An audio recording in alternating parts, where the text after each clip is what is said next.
Olá a todos os que já entraram. Eu se calhar vou começando, antes de passar a palavra à Laira. O meu nome é Esther, eu estou a coordenar a área de projetos da Associação Salvador e um dos projetos que temos é o dos encontros temáticos. E os encontros temáticos têm como principal objetivo disseminar informação sobre temas relevantes para pessoas com deficiência, para as suas famílias, para técnicos, propostos pelas próprias pessoas com deficiência ou por entidades que também tenham algo a partilhar, entidades ou pessoas individuais. E, portanto, hoje queria-vos agradecer estarem aqui no Dia dos Namorados, o Dia do Amor, a partilharem um bocadinho do vosso tempo connosco e queria agradecer, em primeiro lugar, à Laira por ter desafiado a Associação Salvador a organizar um encontro sobre esta temática. Antes de passar a palavra, queria só dizer que esta sessão está a ser gravada. E, portanto, alguém que não consinta com a gravação pedia só para retirar a câmara, mas se consentirem até recomendava que deixassem estar, porque o objetivo é mesmo que seja uma conversa fluida. Portanto, a Laira vai partilhar uma série de questões, mas que também vocês possam participar e, portanto, quanto mais estiverem com a câmara, melhor, mais íntimo é. E ainda seria melhor se estivéssemos presencialmente. Portanto, convido a deixar a câmara. Em relação a intervenções, gostava de vos pedir que fossem apontando as dúvidas, colocando no chat, e depois a Laira vai respondendo. A Laira e a sua convidada, que é a Catarina Oliveira, ela já vai explicar tudo. Mas pronto, agora passava-te a palavra, Laira, e queria-te agradecer muito por este desafio, por estares a falar sobre um tema tão relevante e que ainda é tabu, não só na deficiência, mas portanto, em todo, ainda é tabu para todos os segmentos da população, mas felizmente vamos desmistificando cada vez mais. E, portanto, a Laira tu vais-te apresentar um bocadinho melhor, mas é fisioterapeuta e sexóloga. Tem bastante conhecimento de causa aqui nesta área e decidiu partilhar aquilo que sabe convosco. Desejo a todos um ótimo encontro temático e, Laira, o palco é teu.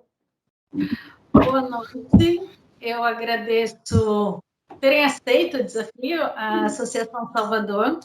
Não é muito fácil falar de sexualidade de um modo geral. Eu sou fisioterapeuta uroginecológica, que trabalho tanto com a parte da urologia quanto da ginecologia, e também sou sexóloga.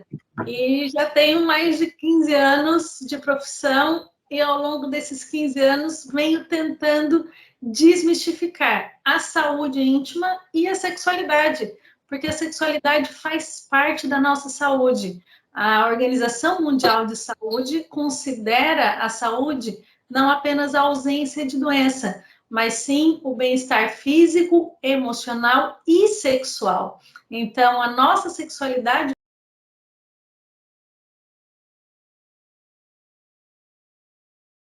Laira, peço desculpa, houve aqui um problema com os micros, deixámos de te ouvir.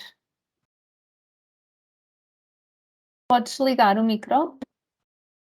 Pois, agora, já está? Já está, sim, desculpa. Deixaram de me ouvir quando? Agora?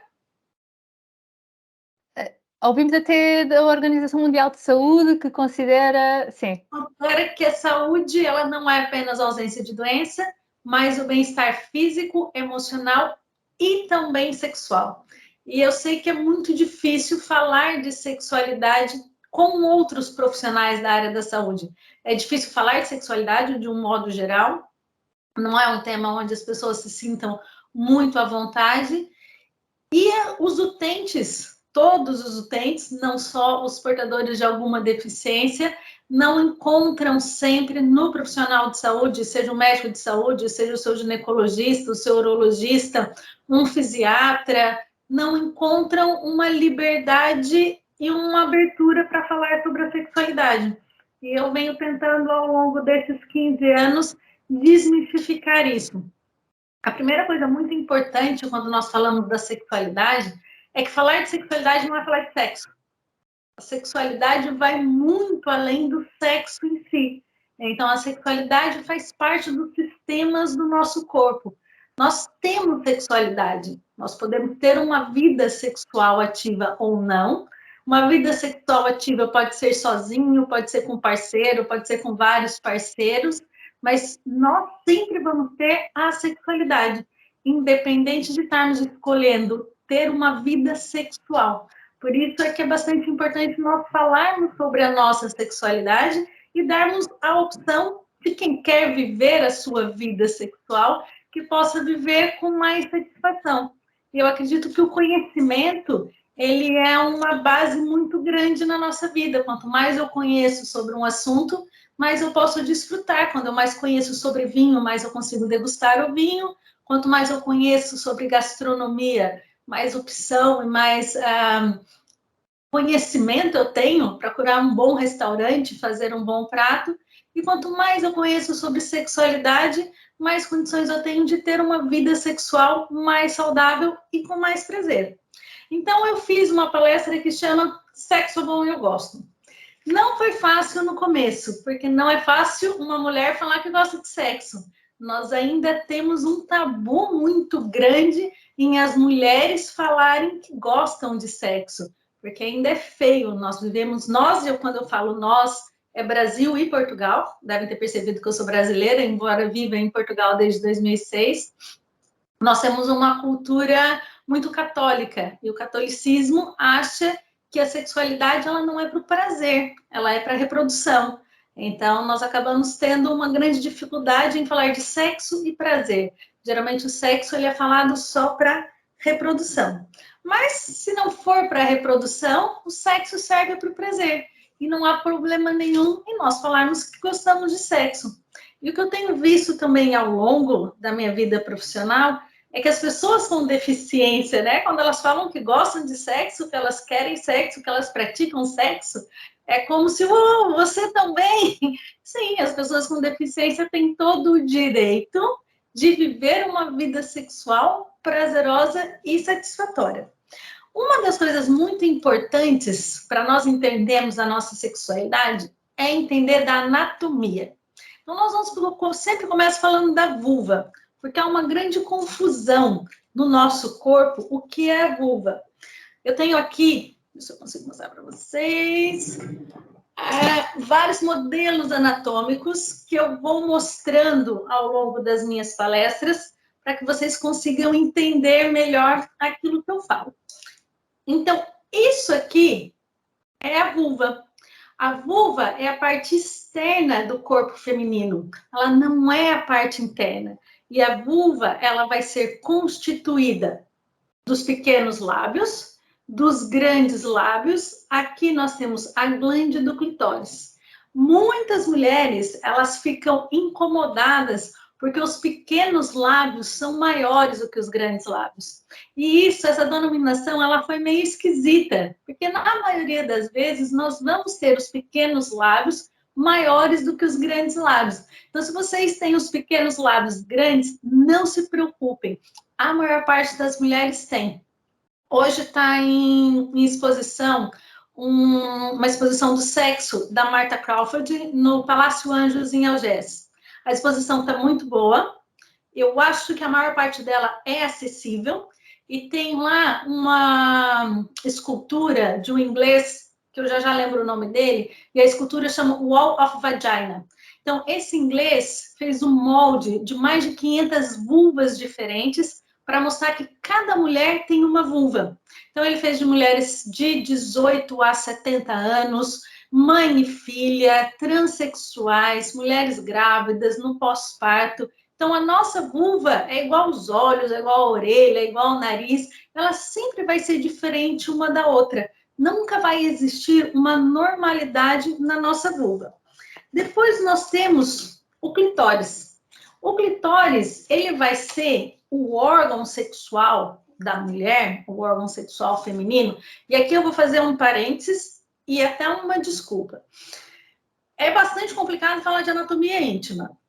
Então, quando eu falar mulher, eu vou falar do XX, quando eu falar homem, eu vou falar do XY, ou então os transexuais que se entendem, porque senão fica muito difícil eu fazer uma aula de anatomia e colocar todos os gêneros. Então, eu lamento, ainda não estou boa o suficiente para fazer isso e vou ter que seguir assim. Então, o clitóris, ele é o nosso órgão sexual que nos dá mais prazer. Por muito tempo, eu vou ter que só sair um pouquinho, porque o meu clitóris não está aqui.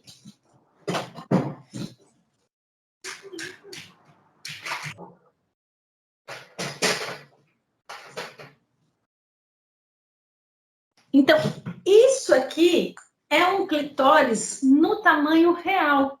A única coisa que nós conseguimos enxergar é essa parte aqui externa. Mas o clitóris não é só esse botãozinho que a gente enxerga. O clitóris, ele é desse tamanho. E ele vai estar em volta do osso da nossa vagina, do osso da nossa pelve e em volta da nossa vagina. E o clitóris, ele é o lugar onde as mulheres têm mais prazer. Mas nós temos mais prazer aqui na glande do clitóris. Por muito tempo, falou-se que o clitóris era um pênis subdesenvolvido.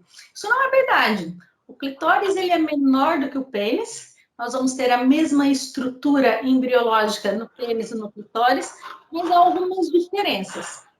O clitóris tem 100 vezes mais sensibilidade do que o pênis. Então, se nós pegarmos a estrutura que forma o pênis e compararmos com a estrutura que forma o clitóris, a mesma origem embrionária, quando nós éramos lá bebê, a glande do clitóris vai formar a glande do pênis, o que forma os pequenos lábios vai formar isso aqui, que é a rafa peniana, e o que forma os grandes lábios vai formar o escroto do pênis. Então, ambos os órgãos têm a mesma origem embrionária, têm o mesmo tipo de célula, com algumas diferenças. A glande do clitóris tem 100 vezes mais sensibilidade do que a glande do pênis. Então, nós conseguimos ter 100 vezes mais prazer do que os homens. O clitóris, por ser menor, tem capacidade de ter uma ereção mais rápida que o pênis. O nosso clitóris também tem ereção.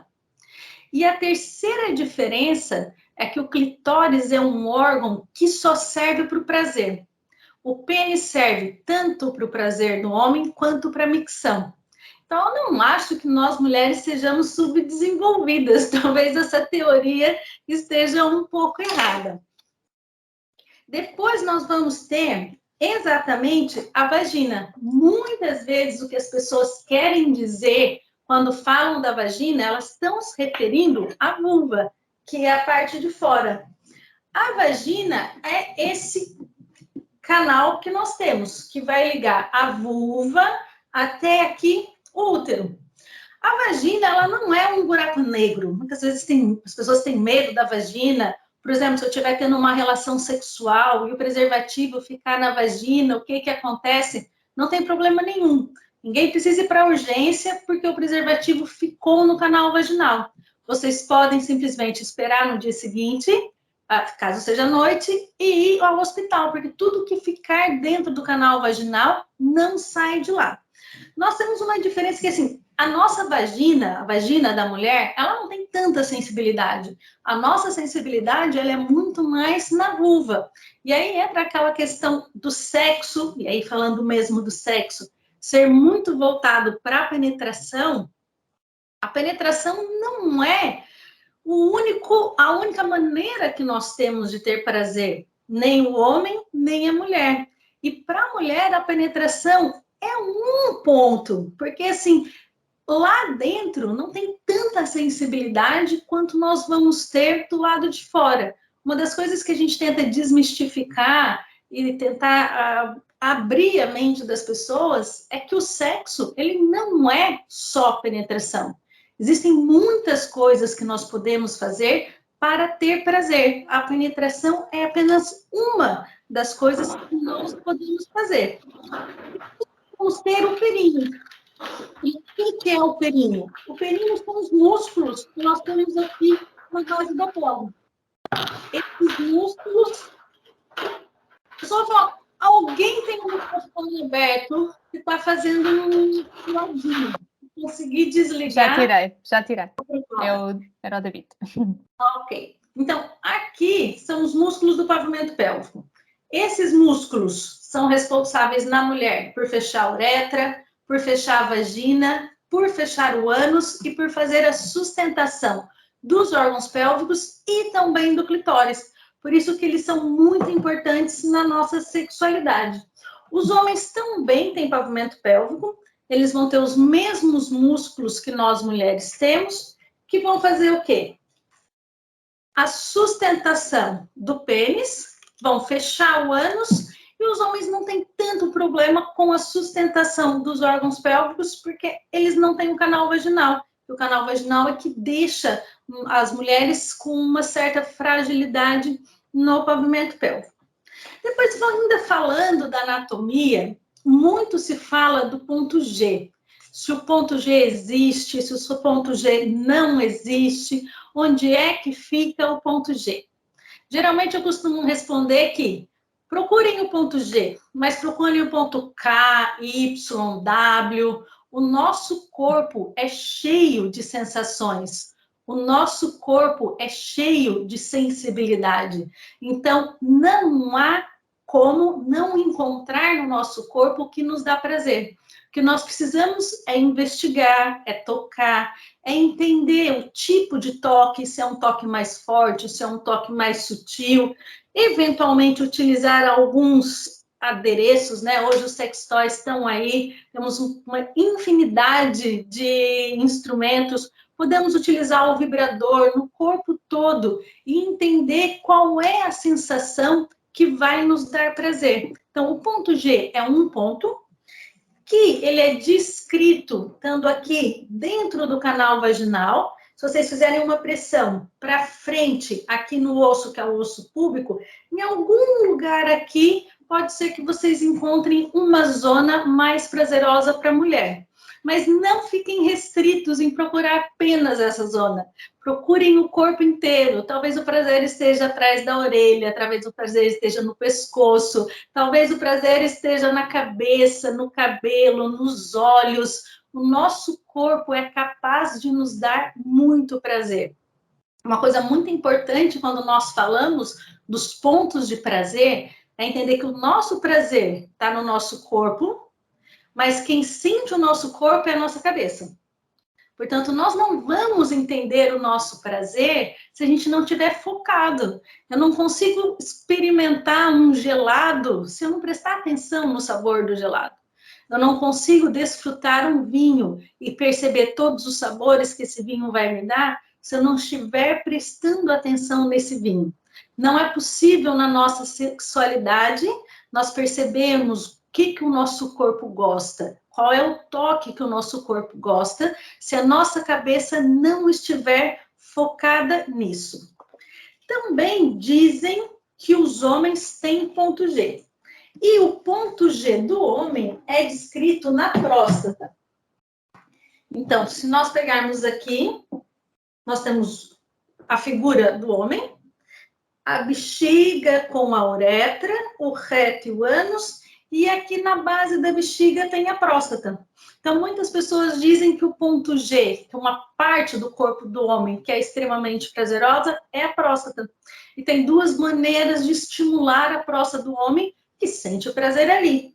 Nós podemos fazer mesmo via anal, e deixando bem claro que gostar do toque anal ou ter sensações prazerosas no ânus não é sinal de homossexualidade, é só sinal de que gosta daquilo. Nem todos os homens homossexuais gostam do toque anal e nem todos os homens que gostam são homossexuais. Então, esse é um tabu muito grande dentro da sexualidade. Outra maneira é fazer uma pressão aqui, entre o pênis e o escroto. Se vocês fizerem uma pressão na direção da cabeça, também é possível fazer um estímulo da próstata, e esse estímulo pode ser prazeroso para os homens que gostam disso. É a mesma coisa do ponto G da mulher, vai ser prazeroso para a mulher que gosta. Comer chocolate é prazeroso para quem gosta de chocolate. Quem não gosta de chocolate não vai ter prazer com chocolate. E quando a gente fala de gostar de chocolate, existe uma infinidade diferentes de chocolate. A gente tem que descobrir qual é o chocolate que a gente gosta. A nossa sexualidade é exatamente a mesma coisa. Ela é muito descoberta.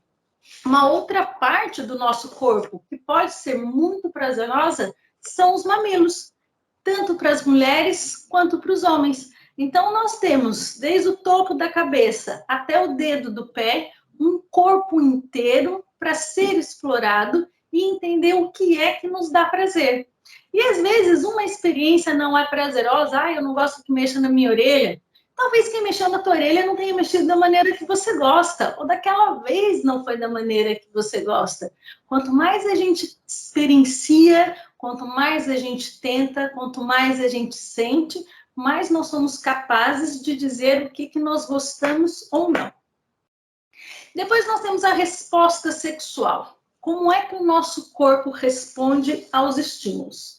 Quem primeiro descreveu a resposta sexual foi Master e Johnson, e eles disseram que primeiro a gente ficava excitado.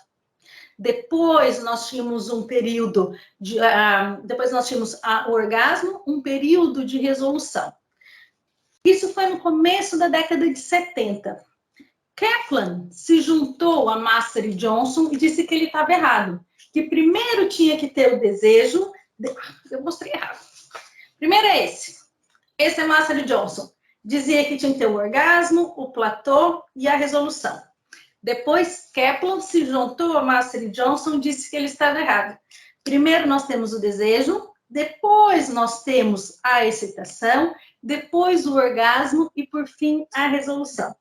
Na minha opinião, isso acabou com a vida sexual de muita gente. Porque as pessoas estão à espera do desejo, ficam sentadas à espera de ter o desejo para ter uma relação sexual.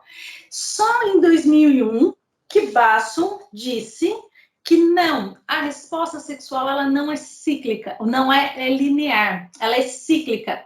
Então, ela não vai seguir uma linha e ela pode começar por vários motivos. Então, nós podemos começar uma relação sexual porque a gente está se sentindo bem, porque nós queremos intimidade com o nosso parceiro, porque aquilo vai ser uma coisa prazerosa e eu vou estimular o meu desejo para começar. Aquele desejo responsivo, ele só acontece no começo dos relacionamentos, porque ele está muito ligado à fase da paixão. Depois, o desejo sexual, ele deve ser trabalhado, assim como o desejo de ter uma boa alimentação, o desejo de sair para dançar, o desejo de apreciar vinhos e descobrir provas de vinhos para cada vez mais eu entender do vinho. A nossa sexualidade é como qualquer outro fator da nossa vida. Quanto mais nós conseguimos trabalhar, quanto mais nós conseguimos investir tempo na nossa sexualidade, mais nós conseguimos melhorar a nossa sexualidade. Então, o que é o desejo? Como é que nós conseguimos trabalhar o nosso desejo? Desejo é aquilo que nós queremos. O desejo sempre vai ser cognitivo. O desejo está na minha cabeça. Sou eu pensar que eu quero comer chocolate, sou eu pensar que eu quero sair para fazer uma caminhada. E o que melhora o nosso desejo? O nosso desejo sempre vai ficar melhor quando as nossas experiências são satisfatórias. Se eu tenho experiências que não me causam prazer, se eu tenho experiências que não me causam bem-estar, que não me causam satisfação, não tem por que eu repetir. E isso vai diminuir o meu desejo. Quanto mais satisfação eu tenho, quanto mais eu aproveito uma experiência, mais eu vou desejar. Então, a melhor coisa que nós podemos ter para a nossa sexualidade é que ela seja boa. É que eu entenda o meu corpo, que eu aceite o meu corpo, que eu aceite a minha barriguinha, que eu aceite a minha estria, que eu aceite a minha deficiência e que eu desfrute do meu corpo. Quanto mais eu conseguir desfrutar do meu corpo, mais prazer eu vou ter. Quanto mais prazer eu tenho, mais desejo eu vou ter de repetir aquela experiência. Depois, nós temos a excitação. E o que vai ser a excitação? A excitação é a resposta do nosso corpo para prepará-lo para o ato sexual. No homem, o que é mais claro na excitação é a ereção, na mulher vai ser a lubrificação. Algumas patologias podem levar a uma dificuldade da excitação. Por exemplo, algum tipo de lesão medular pode levar a uma disfunção erétil, algum tipo de lesão medular pode levar à diminuição da lubrificação, a fatores hormonais, problemas na tireoide. Quando nós temos uma dificuldade na excitação, não quer necessariamente dizer que nós não temos desejo. Eu posso ter desejo e não ter uma ereção. Eu posso ter desejo e não estar lubrificada. Para as mulheres é mais fácil. Nós temos lubrificante, nós temos vários tipos de lubrificante no mercado e nós podemos utilizar a lubrificação. Podemos e devemos, porque uma relação sexual sem lubrificação, ela pode machucar o canal vaginal. Para as mulheres que têm uma diminuição da sensibilidade, elas podem nem perceber que está fazendo pequenas lesões no canal vaginal. Então, assim, a lubrificação é muito importante para que se tenha a penetração. Os homens que não têm a função erétil vão ter que ter um bom urologista ou um bom médico de família, um bom médico que acompanhe. Porque talvez vocês precisem de medicamento. Pode ser o Cialis, pode ser o Viagra, pode ser a injeção, que eu esqueci agora o nome dela. Então, existem várias maneiras do homem voltar a ter a ereção, mesmo depois de uma lesão. E homens que não têm nenhuma lesão, Cabergete, muito obrigada, David. Mesmo os homens que não têm nenhuma lesão, eles podem ter alguma disfunção erétil. Então, é preciso entender se essa disfunção erétil ela é física, se ela é fisiológica ou se ela é psicológica.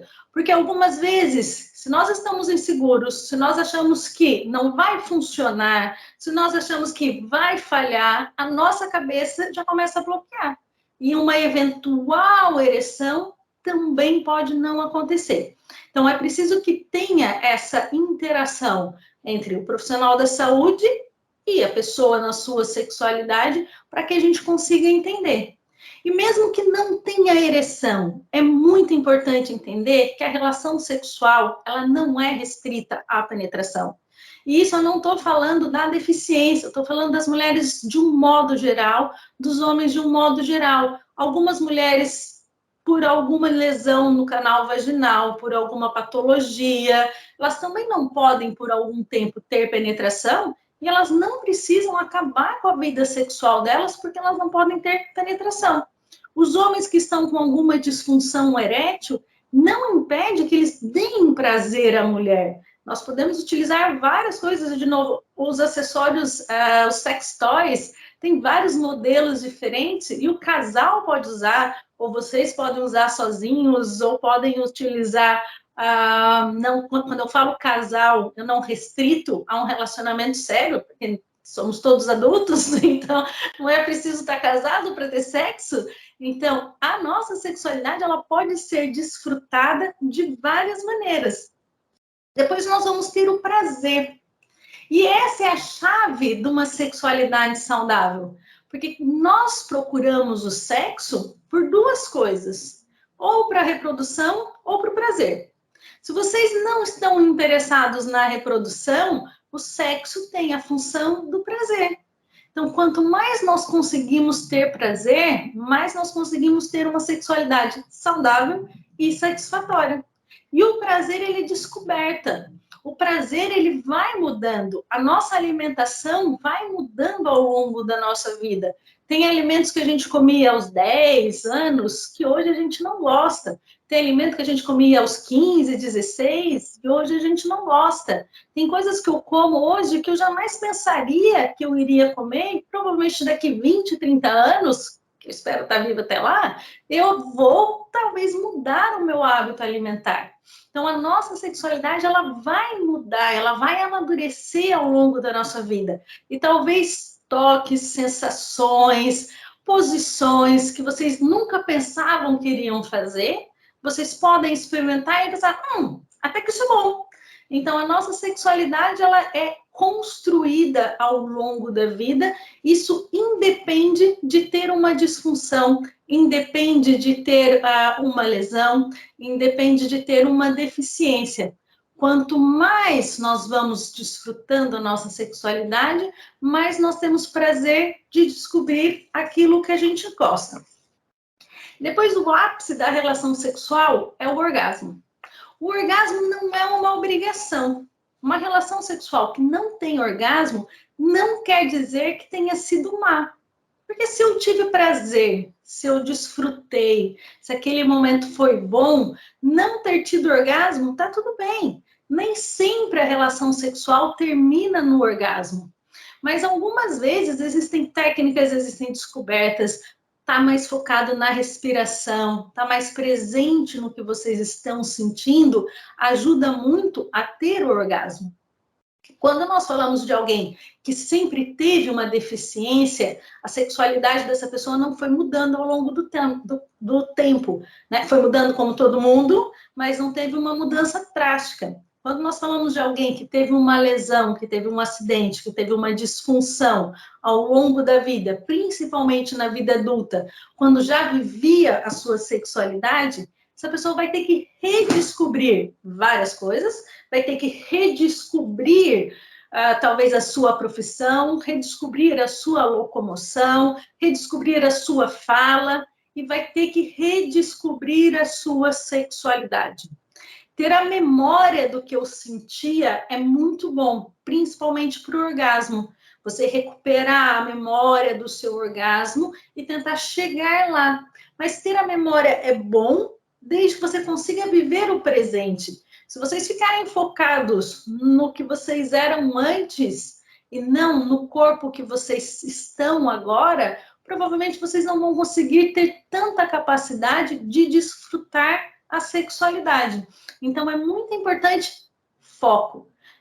E eu sempre comparo, se eu quero degustar uma boa taça de vinho, eu tenho que prestar atenção no vinho, eu tenho que colocar o vinho na boca, eu tenho que cheirar, eu tenho que parar o vinho na boca para conseguir sentir todos os sabores do vinho. Se vocês querem desfrutar a sexualidade, vocês têm que ter foco. Vocês têm que sentir o toque, vocês têm que sentir a pressão, vocês têm que sentir o corpo. Isso vai ajudar com que vocês entendam aquilo que vocês gostem e consigam reproduzir cada vez mais. Depois do orgasmo, nós vamos ter a ejaculação. E há vários mitos em relação à ejaculação. Primeiro, ejaculação não é a mesma coisa que orgasmo.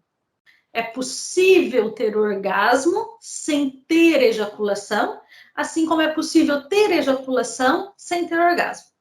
A ejaculação acontece no homem. Nós, mulheres, não vamos ejacular. Não vai sair um líquido da nossa uretra. Nós, mulheres, lubrificamos por um líquido que sai das glândulas que nós temos aqui, em volta da vagina. Mas nada vai sair daqui da uretra. O que sai da uretra é xixi porque vem da bexiga. Então, nós não vamos ejacular. Nunca vai sair nada em jato. Os homens, eles podem ter um orgasmo sem ejacular. E algumas lesões fazem isso, que é o que a gente chama de orgasmo retrógrado. O sêmen vai para a bexiga, depois vai ser eliminado na urina. Então, vocês conseguem ter o orgasmo na mesma, só que não vão ejacular. Existem lesões medulares, quem faz a cirurgia do cancro da próstata. Então, existem algumas situações que fazem com que o homem tenha o orgasmo e não tenha a ejaculação. Ao contrário, existe uma outra disfunção, que é o que a gente chama de ejaculação precoce ou ejaculação prematura, que é quando o homem ejacula antes mesmo de ter tido orgasmo. E isso também pode ser tratado com a fisioterapia, com a psicologia. Nós temos que entender a origem dessa disfunção para encontrarmos o tratamento adequado. Depois nós podemos ter a dor durante a relação sexual. Geralmente, quem tem dor na relação sexual vão ser as mulheres. E uma das causas dessa dor é se elas não conseguirem relaxar o músculo aqui do pavimento pélvico, porque esses músculos fecham a vagina. Se tiver com a vagina fechada, não consegue ter penetração. Então, para ter uma relação sexual sem dor, quando nós falamos da penetração, é preciso que tenha os músculos relaxados, e é preciso que tenha lubrificação. Porque se não tem lubrificação, não entra. E aí, se forçar, vai machucar. Então, é muito importante ter o músculo do pavimento pélvico relaxado e ter lubrificação para que nós não tenhamos dor na hora da relação sexual. Depois nós temos os vários tipos de relacionamento, e hoje em dia fala-se muito, né? Tem a monogamia, que é o que todo mundo conhece, é um homem que casa com uma mulher e eles são felizes para a vida inteira. Já não acontece tanto. Então, hoje existem vários tipos de relacionamento e nós não estamos aqui para julgar ninguém. Na verdade, toda essa diversidade de relacionamento sempre aconteceu. Se vocês forem para a Grécia Antiga, as festas eram bem mais animadas do que nós temos hoje. Então, nós descobrimos o que é bom para mim, o que é bom para o meu parceiro ou para minha parceira, porque também não estamos aqui para julgar ninguém, se é homossexual, se é bissexual. Hoje em dia é muito difícil falar todas as opções de gênero que nós temos ou de orientação sexual, mas cada um tem o direito de viver a sua sexualidade da maneira que quiser, desde que entenda que é preciso respeitar o outro. Portanto, a parte mais importante para descobrirmos o que nós gostamos, como nós gostamos, é o toque. Então, nós nos tocarmos. A masturbação, ela é extremamente importante para a nossa sexualidade. Ela é extremamente importante para a sexualidade do homem e da mulher. E nós precisamos entender que a masturbação, ela começa na criança. As crianças, elas já começam a se tocar. Não tem uma conotação sexual, mas elas já começam. E aí nós, adultos, cometemos um grande erro, que é falar, tira a mão daí que é feio. Principalmente para as mulheres, para as meninas. Nós falamos para a gente não se tocar, porque isso é feio. Quando nós ensinamos uma criança que o toque é feio, essa criança vai crescer achando que a sexualidade dela é feia. Ela vai crescer achando que ter prazer nos órgãos genitais é feio. Então, o que nós devemos explicar para as crianças é que é íntimo. Então, a masturbação é um ato íntimo. Faz parte da minha intimidade e da minha privacidade. E é isso que nós temos que explicar para as crianças. Existem coisas que, se eu for à casa de banho, se eu quero fazer cocô, se eu quero fazer xixi, eu vou à casa de banho, eu fecho a porta e faço. Isso tudo é introduzido nas crianças ao longo do tempo. E também é muito importante que a gente explique que o toque, quando nós nos tocamos, é uma coisa íntima. Só mesmo aquela criança pode se tocar, ninguém mais pode tocar a criança. Se algum outro coleguinha ou algum adulto tocar, que ela tem toda a liberdade para conversar com o pai, com a mãe, mas nunca dizer que aquilo é feio. O que nós devemos dizer é que aquilo é íntimo e deve ser vivido na sua intimidade.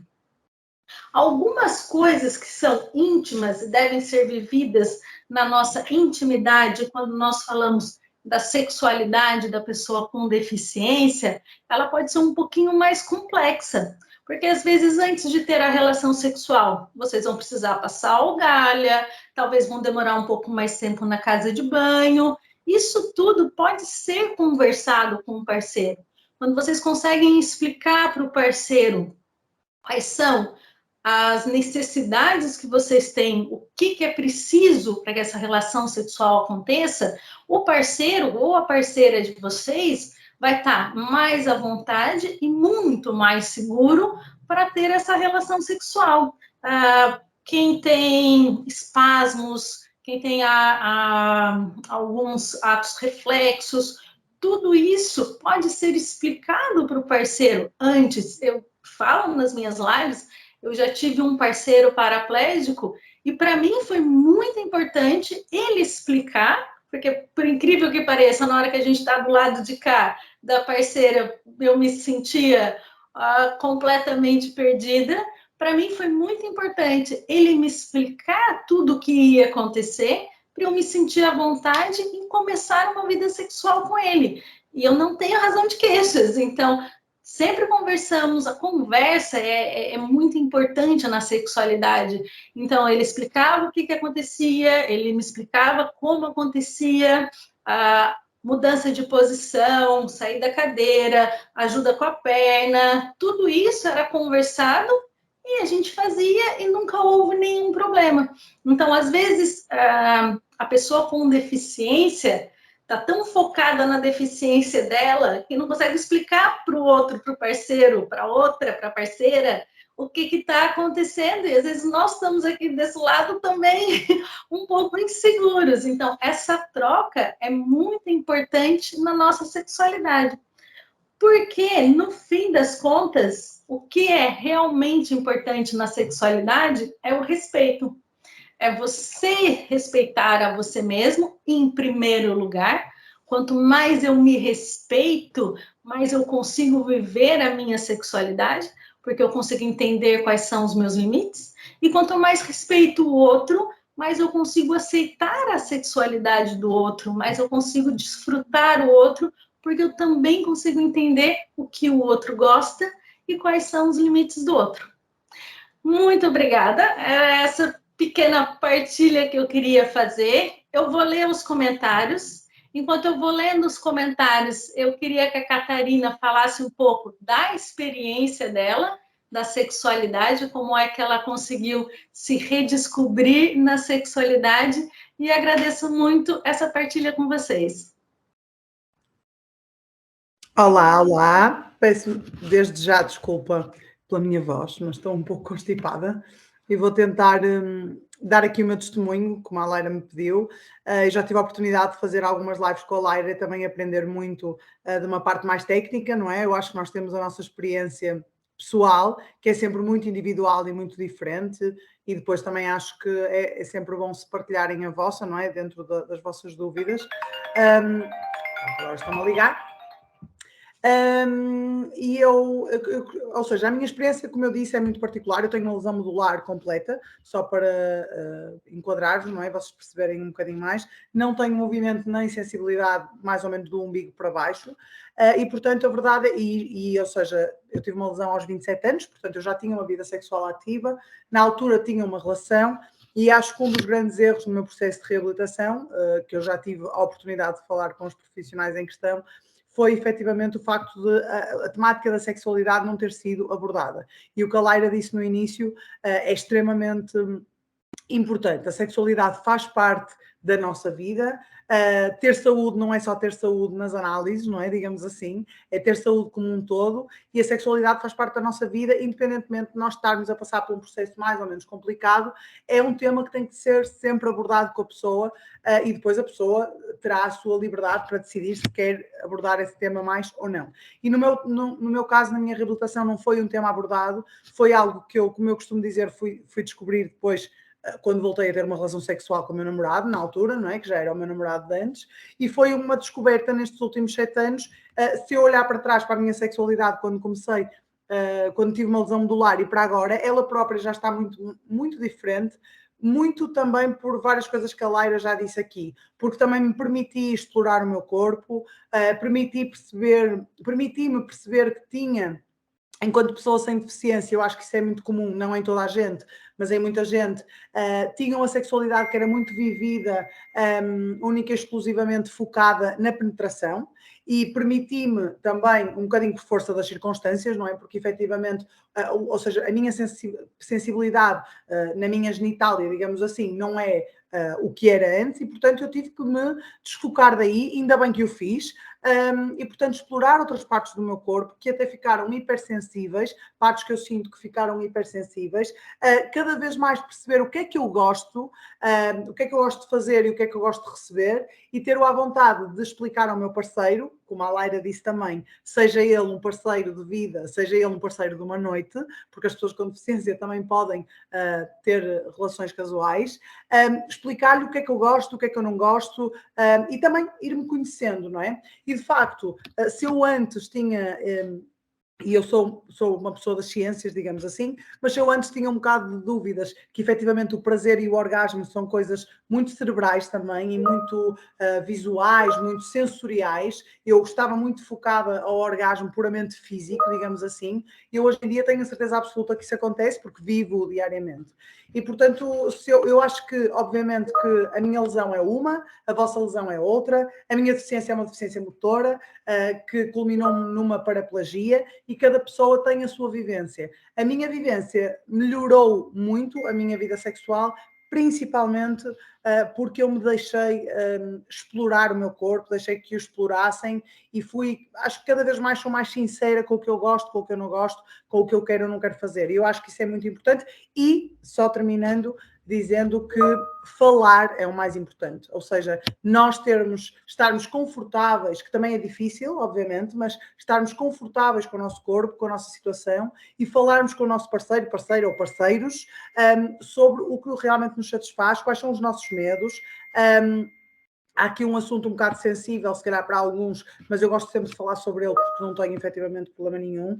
É preciso perceber que pessoas com lesão medular podem ter perda de controle de esfíncteres, muitas têm, é o meu caso, por exemplo, eu faço avaliação intermitente, faço treino intestinal e tudo isso tem que ser conversado com o parceiro, porque assim, basta, quer dizer, uma pessoa chega à casa muito fogosa, quer ir logo para a cama e não foi fazer um esvaziamento. Pode acontecer um acidente. Portanto, por que não dizer, era aí que eu tenho só que ir fazer um esvaziamento para não acontecer um acidente, e muitas outras coisas podem acontecer. E eu acho que isto, eu com o meu namorado tenho uma abertura enorme, e sempre tive, já tive outros namorados depois da cadeira, e efetivamente isto é muito importante porque tira-nos peso. Imaginem o que é vocês estarem ali, quer dizer, querem aproveitar uma relação sexual e estão a pensar se vão fazer um xixi ou outra coisa qualquer, não é? Portanto, acho que isto é muito importante desmistificar. E, portanto, esta é a minha experiência, é a minha partilha. Gostava muito de ouvir as vossas também, e qualquer pergunta que tenham também assim mais para mim, estejam mesmo à vontade, não há aqui tabus para falar de nada. Obrigada, Catarina, é sempre muito bom te ouvir e a sua experiência e a vontade que você tem com a sua cadeira, com a sua deficiência e com tudo que eu vou ler aqui um pouco das perguntas. Tem alguém dizendo que é agalhado há mais de 2 anos. Se um dia tirar a algalha, posso ter uma vida sexual na mesma? Você pode ter uma vida sexual com algalha. Então, a algalha, desde que você se sinta à vontade, não te impede de ter uma vida sexual. O sexo, como a gente está falando aqui muito, ele não se restringe aos órgãos sexuais, ele não vai se restringir a uma penetração. Então, você já pode voltar a ter uma vida sexual, caso você não tenha, com a algalha. E tirando a algalha, você pode experimentar mais coisas. Depois tem outra pessoa perguntando se um dia vou ter uma vida sexual igual às outras pessoas. Nunca, porque a vida sexual vai ser só sua. Então, também é muito importante entender que a minha sexualidade é minha, ela vai mudando ao longo da minha vida, mas cada um de vocês tem a sexualidade de vocês, que também vai mudando ao longo da vida. Não existe uma única sexualidade, não existe o normal. Quando os meus pacientes falam o que é normal no desejo, o que é normal na vida sexual, o que é normal na ereção, eu pergunto, mas qual é o padrão de normalidade que vocês querem dar? De alguém com 20 anos, com 30, com 50, com 70, de um senhor de 80 anos, uma senhora de 80 anos. Então, não existe normalidade na sexualidade. E vocês nunca vão ter uma vida sexual igual a de ninguém. Vai ser sempre a vida sexual de vocês. E o prazer de vocês está ligado ao corpo de vocês. Quanto mais vocês se permitirem, mais prazer e mais satisfação vocês vão ter. Não há limites. E o que eu posso dizer, e aí sim, a maioria dos meus pacientes, das minhas pacientes, eu atendo muito mais mulheres do que homens, elas não têm nenhuma deficiência motora. E mesmo assim, elas também, muitas vezes, estão em conflito com a sua sexualidade. Elas não sabem ter prazer, elas não sabem ter orgasmo. Então, o conflito com a sexualidade não é uma coisa da deficiência. Infelizmente, o conflito da sexualidade é uma coisa da nossa sociedade, porque nós não podemos falar, nós não encontramos um espaço saudável e seguro de perguntar para um profissional da saúde, de partilhar com amigos a nossa sexualidade. E sempre quando nós não temos uma boa informação, a chance de nós não conseguirmos realizar a tarefa com sucesso, ela é grande. Eu não sou uma boa cozinheira. Qualquer coisa que eu vá fazer, eu preciso da receita descritinha. Quando falam uma colher de açúcar, eu falo, mas que colher? De toda, de sopa, mas que colher de sopa? Então, quanto mais nós temos prática, melhor nós vamos ficar. Não existe normalidade, existe a vontade de explorar a sexualidade. Mais alguma pergunta?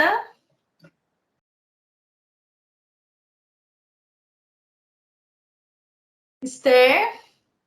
Sim, eu penso que há aqui outra muito específica do Jorge sobre um síndrome de Guillain-Barré. Não sei se a Lara tem informação específica sobre este síndrome.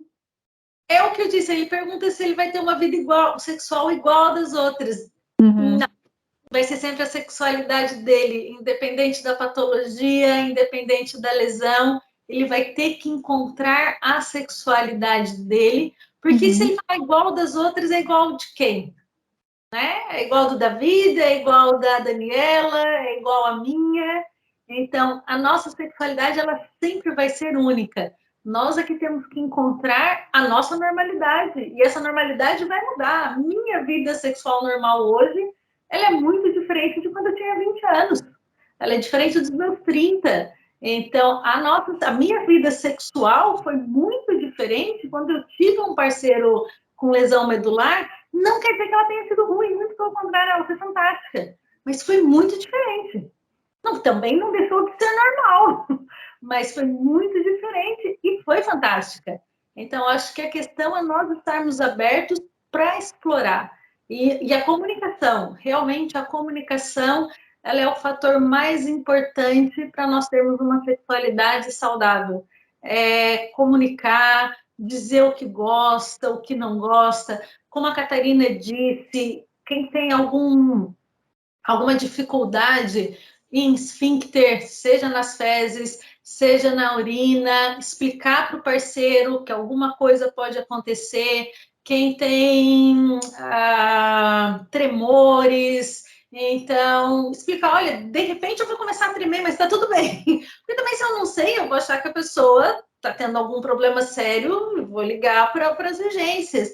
Mas se você me explicar, olha, de repente eu posso começar a tremer, de repente eu posso perder xixi, nós parceiros vamos estar muito mais à vontade caso alguma coisa aconteça. Sim, eu acho que também na questão de, se me permitirem intervir, acho que na questão dos homens, quer dizer, há estigmas, quer sejam homens, quer sejam mulheres, portanto, XY ou XX, não é? Digamos assim. A verdade é que nos homens, eu acho que a questão da ereção é uma questão que na sociedade, aliás, eu lembro-me de uma vez de uma partilha que fizeram comigo no Instagram, de um homem que me disse que das primeiras coisas que lhe perguntaram, depois de ele ficar numa cadeira, foi se ele continuava a ser homem, ou seja, se ele continuava a ter uma ereção, era o que as pessoas queriam dizer.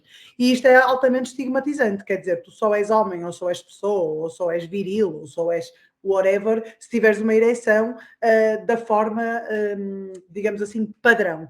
E, portanto, eu acho que isto também aumenta aqui o estigma ainda. Acredito que haja muitos homens que até têm vergonha de procurar ajuda porque têm vergonha à partida de dizer que não conseguem ter uma ereção, embora os profissionais de saúde à partida possam também saber isso, e portanto eu acho que também, quanto mais nós falarmos sobre isso, também mais estes estigmas vão cair por terra e entendermos que, enquanto que eu, mulher, por exemplo, um dos grandes problemas das mulheres com lesão medular, problemas ou alterações, digamos assim, é a questão da lubrificação, como tu disseste muito bem. Eu, por acaso, no meu caso específico, nunca tive problema com isso, não sei exatamente porquê, mas era uma coisa que eu estava já alerta e tenho, sei lá, um amigo próximo, por exemplo, que também sempre lidou muito confortável com a questão da lesão e logo imediatamente foi perceber qual era o método melhor para ele, porque depois isto também difere, não é de pessoa para pessoa, eu não sou muito entendida nisto, mas qual era o método melhor para ele voltar a ter ereção ou como é que eu poderia voltar a ter. E portanto eu acho que falar falarmos desta questão vesical, desta questão intestinal, desta questão de ereção, quanto mais nós falarmos, mais natural vai ser. Porque são coisas que acontecem e imaginem, a mim custa-me imaginar o que é que nós podemos deixar de viver por medo de dizer alguma coisa. E eu não vos estou a dizer com isto que a primeira relação sexual que eu tive fora do meu namorado na altura, que era uma pessoa que eu tinha muita confiança, foi de género, eu estava tipo, uau, todo buenas, a dizer que posso fazer xixi, eu posso fazer outra coisa, eu posso... Não, claro que não, eu estava nervosa, eu estava com medo, eu estava com receio do que tinha do outro lado. Mas eu pensei, eu vou estar pior se eu não disser nada. E, portanto, eu acho que esta desmistificação não é fácil, não estou aqui a querer florear as coisas, mas é muito necessária para o nosso bem-estar, não é? Para a nossa qualidade da relação sexual. Sim, a partilha, eu, enquanto uma parceira, uma ex-namorada de alguém com lesão medular, me senti muito mais à vontade quando ele me explicou que, teoricamente, para mim é óbvio, mas enquanto parceira nunca tinha pensado nisso. Então, não sei até que ponto, como ele já tinha lesão há bastante tempo, mas acredito que sempre no começo de relacionamento há aquela coisa, uma maior dificuldade na conversa, uma maior dificuldade em explicar. Com a gente correu muito bem, havia carinho, havia respeito e correu muito bem. Eu sempre digo, não me apaixonei por ele por causa da cadeira e não deixei de estar apaixonada por causa da cadeira. A lesão nunca teve nada a ver com isso. E também nunca interferiu no meu prazer e na minha sexualidade. Foi diferente? Foi. Não deixou de ser normal. Foi muito diferente de outras experiências, mas foi muito bom, foi muito satisfatório e eu não tenho razão de queixa. E isso da ereção é interessante, como é focado na ereção dos homens. Porque as pessoas me perguntavam, ele funciona? Eu falava, que ridículo, nunca ninguém me perguntou isso. Por que as pessoas acham que elas têm o direito de fazer essa pergunta? Então, a ereção, ele tinha. Cada um vai descobrir a sua maneira de ter ereção, e para isso, quando é necessário o medicamento, é preciso mesmo procurar o médico, entender o medicamento correto, a dosagem correta, e vai ser pessoal. Isso não tem uma coisa que funcione para todo mundo. Enquanto não houver a ereção, ou quando não houver a ereção, não quer dizer que vocês não possam desfrutar a sexualidade. Mais uma vez, a sexualidade não é restrita aos órgãos sexuais, às genitálias. O nosso corpo todo pode nos dar prazer. E aí é a conversa, é o diálogo, é mesmo a experiência. Tem aqui uma pergunta sobre almofadas ou melhores maneiras de posicionamento. Eu ainda fiz uma brincadeira, e era verdade, com a Catarina, que eu queria ter fios, como é que era? Cabos de aço no teto do quarto. Realmente, às vezes, nós precisamos de algum malabarismo para posicionamento. Então, não tem como falar um objeto, porque cada lesão é única. Para isso, eu preciso saber qual é a sua lesão, qual é a sua dificuldade, se são membros inferiores, se são membros superiores, se é o tronco. Posso ajudar especificamente se eu souber da lesão. O que eu digo é, experimentem, tenham várias almofadas, vários rolos, o que vocês puderem ter. E tentem não só a cama, às vezes o sofá tem um posicionamento mais confortável. A sexualidade não precisa estar restrita no quarto, desde que vocês tenham meios para isso. Tentem a própria cadeira de rodas, quem estiver numa cadeira, porque assim, quanto mais vocês entenderem a melhor posição para vocês, mais vocês conseguem desfrutar. Mas vai ser necessário mais do que uma almofada, com toda certeza.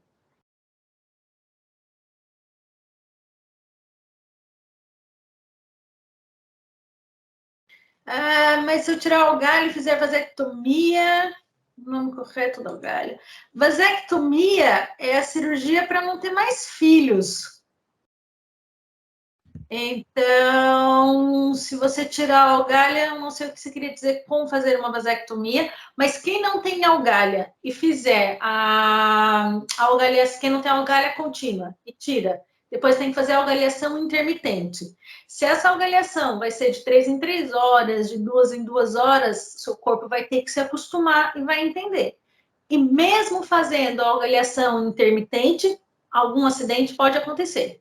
Portanto, às vezes começa a relação sexual, ela demora mais do que esse tempo, às vezes bebeu-se mais, água, cerveja, vinho, sumo.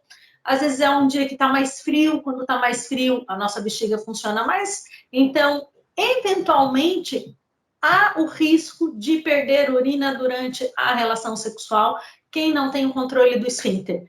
Isso tem que ser tratado com naturalidade, porque não há nada que garanta que não haja. Eu trabalho com pacientes que têm incontinência urinária. Elas não têm nenhuma lesão, a maioria delas não tem nenhuma lesão. E essas mulheres, eventualmente, perdem xixi na hora da relação sexual. Então, não é uma coisa porque você tem uma patologia, porque você tem uma lesão medular. Eventualmente, isso pode acontecer. Então, conversar com o parceiro que eventualmente isso pode acontecer, com o parceiro ou com a parceira, é a melhor solução. Então, se tirar a algalha e fizer a algaliação intermitente, geralmente é orientado que se faça a cada 3 horas, depende muito da capacidade vesical de cada um. O que é importante é, mesmo fazendo, corre o risco de perder. Então, essa conversa é muito importante para que o parceiro ou a parceira fique mais ou menos preparado caso aconteça. Sim, Jorge, e desculpa, Laira, eu não sei exatamente qual é o caso do Jorge e não sou médica para dizer, mas eu percebi que o Jorge estava a falar de. Eu não sabia que se chamava assim, vasostomia, mas existe efetivamente uma operação em que ligas o canal, portanto, ao umbigo, não é? Mas a verdade é que, por exemplo, eu faço algaliação intermitente, ok? Eu tirei na altura a minha algália permanente e faço algaliação intermitente 3 em 3 horas. Não sei porque é que o Jorge não a pode fazer, mas não é necessariamente uma transição de tirar uma algália permanente para uma algália, para uma... Agora, não sei qual é o caso específico, eu faço algaliação intermitente e não há problema nenhum no meu caso, digamos assim. Eu agradeço a Catarina porque eu li vasectomia, porque eu tenho dislexia, portanto as palavras se misturam no meu cérebro. Agora que ela falou de novo, eu li. É o que a Catarina disse, se você tem que fazer a avaliação, cada caso é um caso, fazendo a cirurgia ou não, sempre corre o risco. Então, é muito importante entender que vai correr esse risco e, mesmo assim, ter uma conversa aberta, como a Catarina disse. Não é fácil, não. É constrangedor. No começo, sim, mas quanto mais vocês vão conversando, mais a gente desmistifica algumas questões da sexualidade e mais o outro consegue tratar vocês, ou a outra, de novo, de uma maneira mais natural. Lara, desculpa interromper, temos aqui o David, que eu por acaso até já estava a pensar convidá-lo para se juntar aqui à conversa. David, podes colocar o micro, também dar uma perspectiva masculina e de uma pessoa que entende muito sobre, pronto, sobre a medicina e tudo mais. David, queres dar a tua perspectiva? Eu depois também tinha uma pergunta para ti e para a Catarina, mas força. Estão-me a ouvir agora? Estão-me a ouvir bem? Sim. Sim. Pronto, eu ia só referente àquela questão que foi colocada, pronto, assim, existem de facto várias alternativas que nós temos para o esvaziamento vesical, não é? E, portanto, pode ser, em último caso, pode ser a algaliação contínua, mas pode haver a tentativa, e isso deverá ser feito durante a reabilitação, de facto, o cateterismo intermitente, ou mesmo até, se não há essa possibilidade, pode-se recorrer a um catéter suprapúbico. Isto é um catéter que é colocado um pouco mais acima, um pouco acima da síntese pública e, portanto, liberta, digamos assim, a uretra do homem e, portanto, nessa solução poderia ser uma alternativa se de facto não for possível largar a algaliação contínua, não é?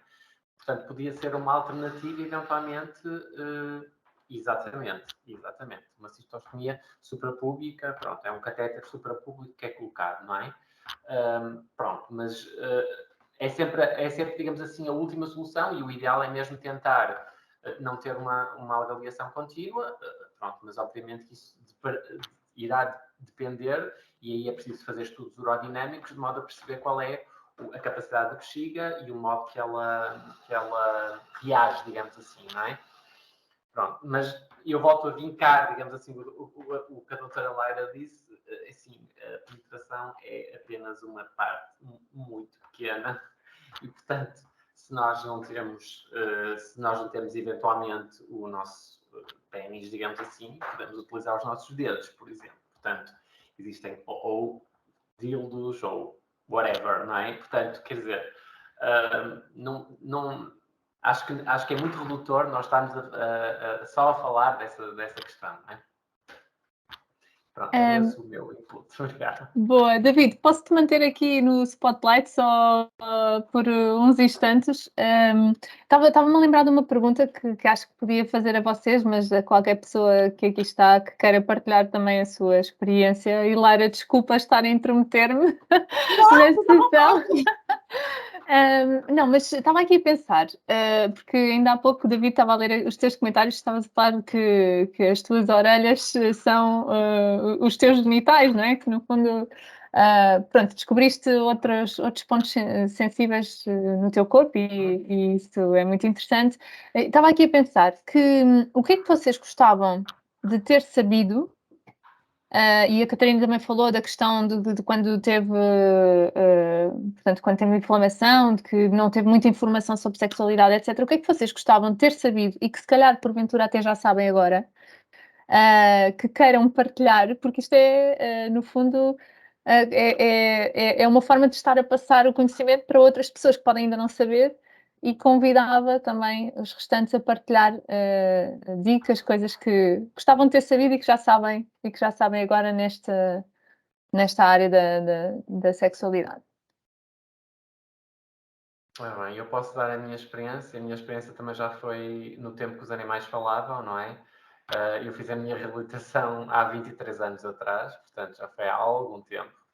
Eu sei, eu pareço 20, mas não tenho 45.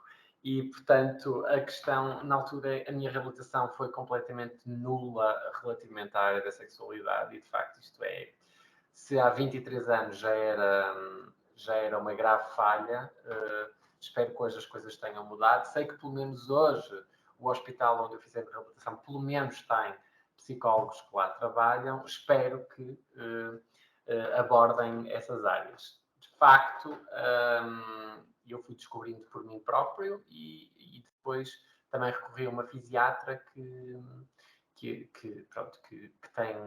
é especializada na área e mesmo do seu ponto de vista reprodutivo tem ajudado muitos casais com lesões medulares a ter descendência, não é? A professora Maria João Andrade. E, portanto, basicamente foram essas minhas duas... E, claro, o Dr. Google, não é? Com algum cuidado, obviamente. Pronto, eu até costumo recorrer mais à literatura científica, obviamente, mas às vezes o Dr. Google pode ajudar se forem fontes fidedignas, não é? Mas, pronto, de facto, esta questão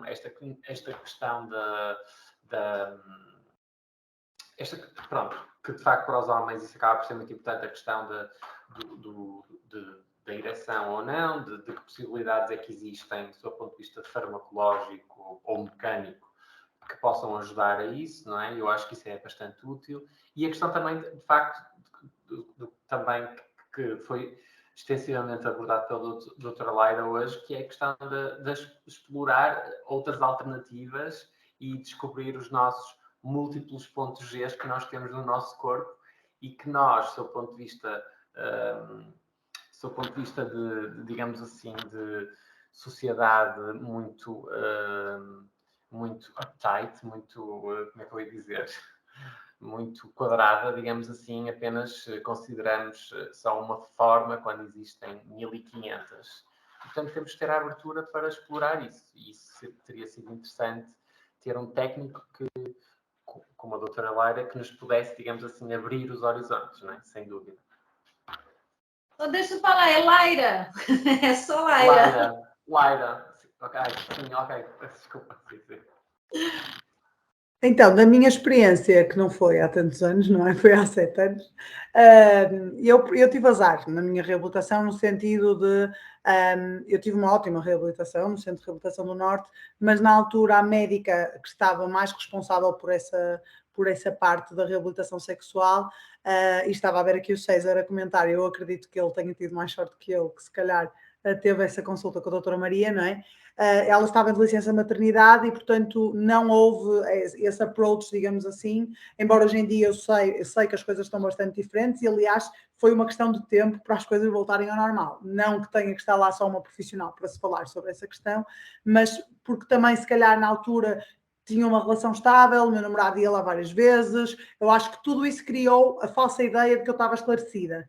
E isto também é um erro muito comum, porque quer dizer, eu estou esclarecida do que era a minha vida antes de lesão medular, não estou esclarecida do que é a minha vida depois de uma lesão medular. Portanto, eu senti muita falta do simples facto de me falarem de sexualidade, tudo o que eu soube fui buscar depois, a questão de, olha, atenção, podes ter alguma alteração na tua lubrificação, olha, atenção, se calhar a questão do esvaziamento, é super importante fazer antes, quer dizer, é uma coisa que eu não estava treinada para pensar, porque não era aquela a minha realidade. Olha, atenção, que tens mais risco de infecções urinárias, se uma mulher sem lesão medular ou que não faça a legalização intermitente, já deve ter esse cuidado, eu ainda mais. Portanto, tudo isso eram informações básicas que eu não tive.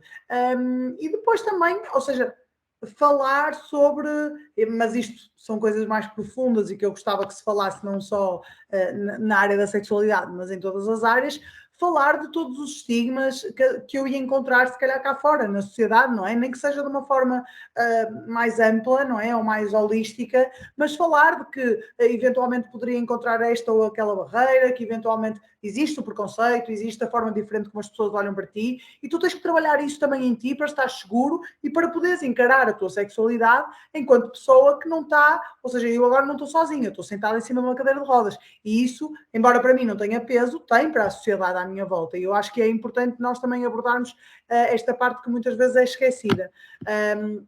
E, portanto, no meu caso, eu também sou acompanhada pela doutora Maria João, porque ficou a minha fisiatra depois, e efetivamente, quando quiser ser mãe, também sei que é uma profissional que pelo menos me poderá encaminhar da melhor forma e me poderá ajudar também a procurar melhor ginecologista, obstetra, para me acompanhar, porque eventualmente existem, por exemplo, esta questão da gravidez, da possível ou não gravidez de uma mulher com uma lesão medular, há imensas condicionantes no sentido de como é que vai ser o parto, como é que vai ser a própria gravidez, a questão da circulação, a questão das transferências, a questão da bexiga, a questão do aumento do risco das infecções urinárias, tudo isto são coisas que nós temos que ter informação e não me foram passadas e é essencial que o sejam. Sei que as coisas estão diferentes e ainda bem. Alguém colocou aqui um pouco antes que na relação sexual algumas pessoas têm medo de machucar a pessoa com deficiência. Eu não entendi se o medo de machucar é fisicamente ou emocionalmente, mas eu acho que existem as duas coisas. E é uma das coisas que eu e a Catarina a gente fala, né? A pessoa tem uma lesão, tem uma deficiência, está numa cadeira de rodas, é uma pessoa, conversa com essa pessoa, se gostar, fica, se não gostar, não fica, se gostar por uma noite, pode ser por uma noite, caso ambos queiram, pode ser um relacionamento que vai acabar. É preciso tirar esse estigma de que eu não vou chegar ali porque aquela pessoa tem uma deficiência e depois eu vou cuidar dessa pessoa para o resto da vida. Não! E um relacionamento com uma pessoa com deficiência acabar não é o fim do mundo. Portanto, nós vamos sobreviver. A pessoa com deficiência, a pessoa sem deficiência vai sofrer no fim do relacionamento, é natural, quando se gosta, se sofre, mas não é obrigatório, porque você começou a ter um relacionamento com uma pessoa com deficiência, que você fique com ela para o resto da vida. Ou a pessoa com deficiência também, às vezes, não vai ficar com você para o resto da vida. A deficiência não determina a personalidade da pessoa. Acho que é isso que é muito importante diferenciar. Há uma deficiência física, há uma deficiência cognitiva, há uma deficiência motora, a deficiência que for. E há uma pessoa, e essa pessoa tem uma personalidade. E o que é importante é que a gente converse. E uma coisa que eu acho que é muito importante é que vocês comecem a sair mais de casa, que vocês comecem a conversar, porque trancados em casa, vocês não vão encontrar ninguém, vocês dificilmente vão conhecer alguém, perde-se muitas oportunidades. Nós tentamos fazer isso presencial, mas foi uma ideia muito de última hora, mas temos um compromisso de tentar fazer alguma coisa presencial, porque é muito importante que a gente saia de casa para conhecer pessoas. E com deficiência ou sem deficiência, eu tenho pacientes que chegam aqui e falam, mas eu queria um relacionamento. Eu falo, mas isso eu não posso ajudar. Não vai chegar em casa, ou talvez seja o entregador da pizza, sorte é sua. Mas geralmente não é. Então, nós todos, com deficiência ou sem deficiência, se nós queremos nos relacionar, o sair de casa, o estar em contato com outras pessoas, é um fator bastante importante. Eu sei que há deficiências mais simples e mais complexas, sei mesmo que a locomodade dentro de Lisboa e dentro de Portugal, porque antes de ter o meu namorado com lesão medular, eu tenho uma grande amiga que anda de cadeira de rodas e eu sei o quanto é difícil essa locomoção. Mas se vocês não começarem a sair de casa, a população, os governantes, as pessoas mesmo da sociedade nunca vão entender a necessidade de ter uma rampa. Porque constrói-se uma rampa, passa um mês inteiro, não passou uma cadeira ali, eles vão achar que aquilo foi inútil. Então, é importante que a gente saia de casa, é importante que vocês saiam de casa. Quanto mais cadeiras de rodas nós vimos na rua, quanto mais pessoas com muletas, com canadianas nós vimos na rua, mais a sociedade vai entender a necessidade da adaptação. Então, é um caminho, infelizmente, ao contrário. Primeiro vocês têm que sair para depois ter acesso. O mundo seria perfeito se vocês já pudessem sair com o acesso. Infelizmente, essa realidade em Portugal está muito longe. Então, saiam mais, enfrentem essa selva urbana. E eu sei que é difícil. Eu já falei algumas vezes com a Catarina, uma das coisas que mais me irritava no meu relacionamento era eu sair à noite e ir para uma discoteca, como a gente diz no Brasil, para uma balada, e todo mundo olhar o meu ex-namorado como se ele fosse um herói, porque ele sai à noite. E as pessoas iriam conversar. Que bom! E realmente, pessoas que eu nunca vi na vida iam conversar com ele para dar os parabéns porque ele saía. Aquilo para mim era extremamente... Uma pessoa, ótimo, sai. Era boa onda? Era uma pessoa divertida? Não morreu, tá lá, continua. Mas assim, não é porque uma pessoa com deficiência sai de casa que ele é um herói.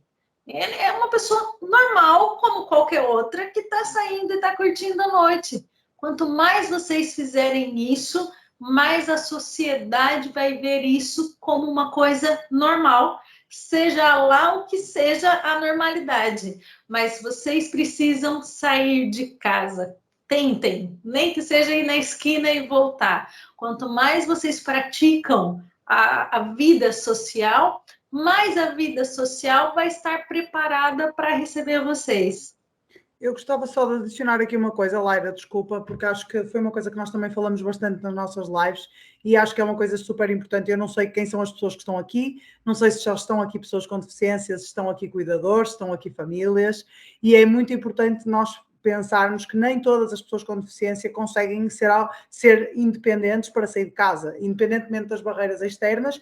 Fisicamente há muitas pessoas que não podem, não conseguem ser independentes para isso. E isso não quer dizer que essas pessoas não possam ter uma vida sexual, ter relações e ter a sua autonomia e privacidade. Mas para isso é preciso, idealmente seria uma figura formal de um assistente pessoal para toda a gente. Sabemos que não é, sabemos que muitas vezes essa figura é preconizada por um cuidador informal, nomeadamente de família, que muitas vezes, imaginem o que é vocês quererem ir para, e se calhar muitos de vocês já passaram por isso, não sei, quererem ir para um encontro, ou quererem se ir encontrar com alguém, precisarem de ajuda física para o fazer e terem que ir com a vossa mãe, com o vosso pai, que muitas vezes, se calhar, não vos permita isso, não sei. Portanto, é muito importante aqui nós garantirmos a autonomia da pessoa, independentemente dessa pessoa ser ou não dependente para algumas funções. Enquanto que eu meto-me no carro e, se calhar, enfrento inúmeras barreiras, não consigo muitas vezes circular na rua sozinha, mas posso ir ter com alguém no meu carro e a pessoa entra no meu carro, estou a dar um exemplo,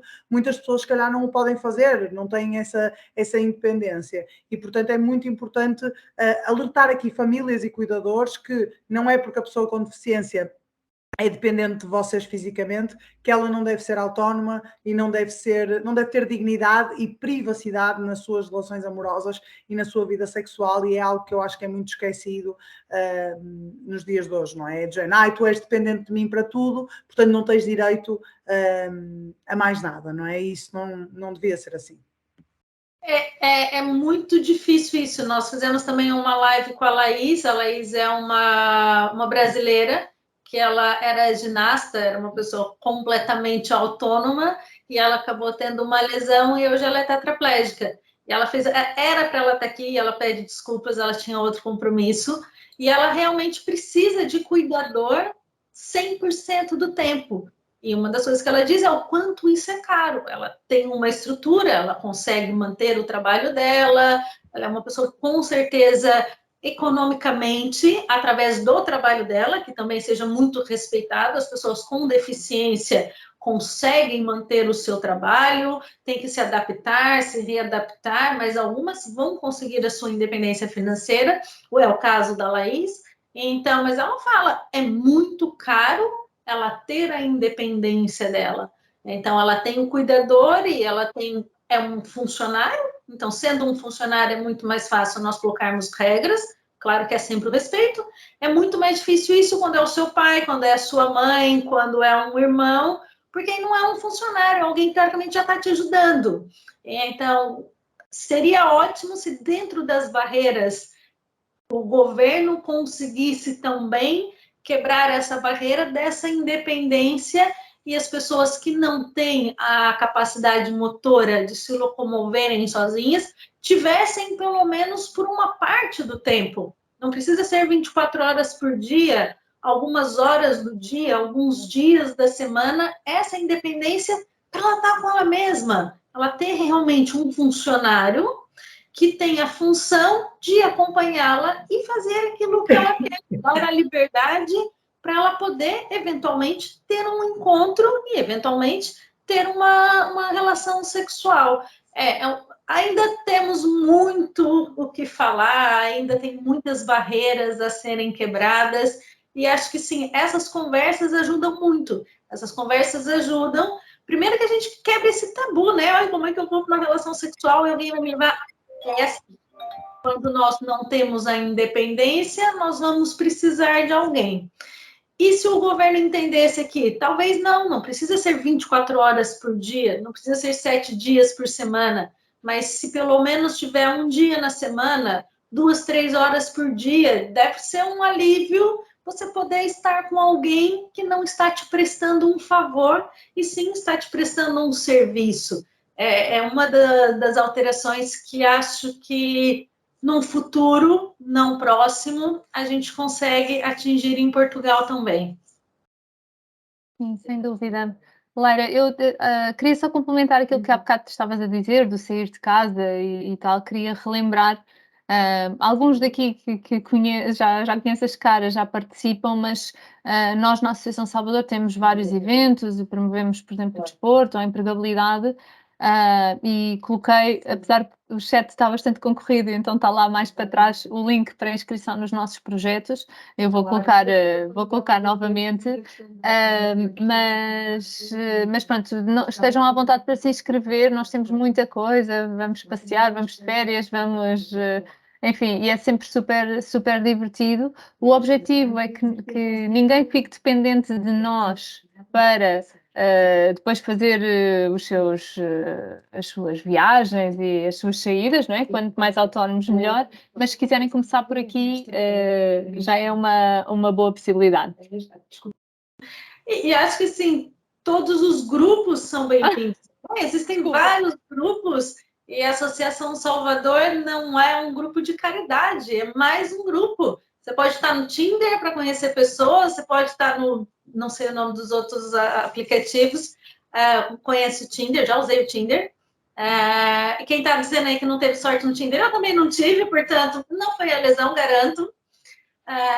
Então, a Associação Salvador não é, como eu vejo, não é um lugar de piedade, não é é um lugar de integração. E nós temos vários lugares de integração na sociedade, E a Associação Salvador é mais um lugar de integração. E não é só para as pessoas com deficiência. Eu já participei com a minha amiga de vários eventos na Associação Salvador e me senti muito acolhida. Então, é mais uma opção de vocês saírem para passeios, para jantares, com a vantagem de que lá vocês têm a acessibilidade minimamente garantida. Porque às vezes, por mais que eles tentem, Portugal nem sempre ajuda.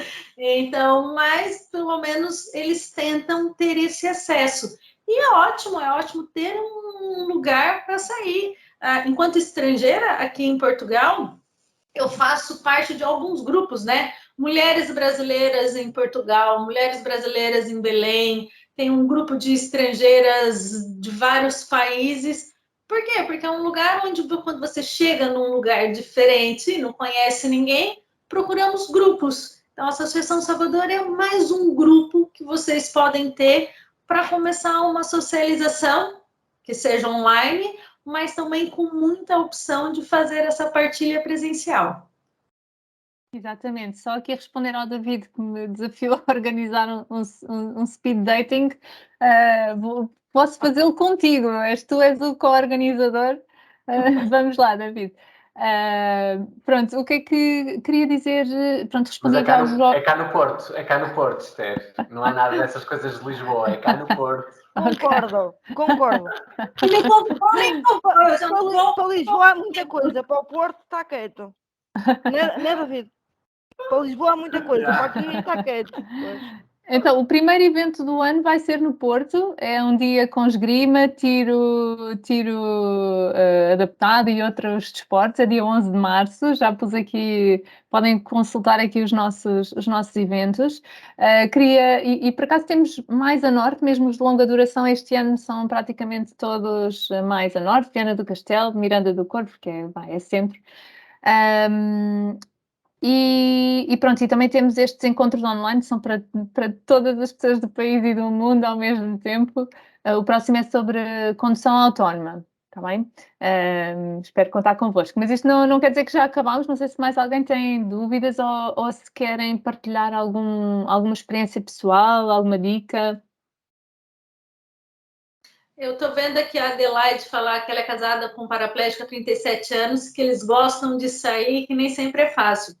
A primeira vez que eu fui viajar com esse meu ex-namorado, não, deixa que eu reservo hotel. E ele falou, tem isso. Eu pensei, reserva hotel, eu não consigo.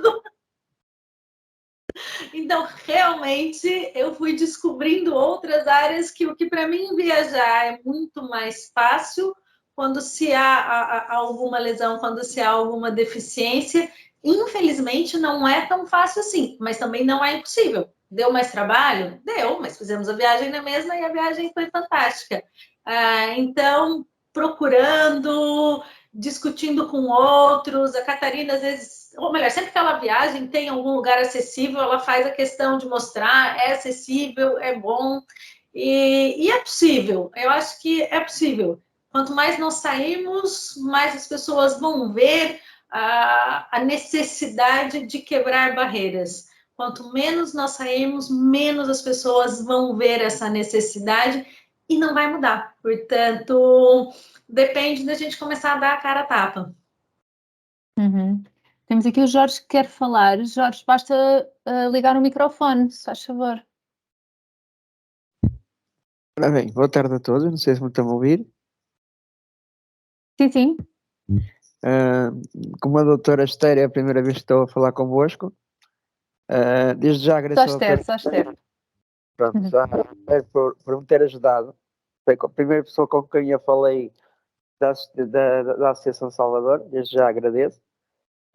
O meu único problema em ir passar férias com alguém, eu tenho uma colostomia, eu uso um saquinho, o meu intestino está fora do corpo, e eu tenho que esvaziar o saco sempre que ele está cheio. E tenho outro problema que é a algália. Eu como sou algaliado, como a doutora disse, doutora fisioterapeuta, há 2 anos e meio, e eu estou à espera de saber se posso fazer a operação ou não.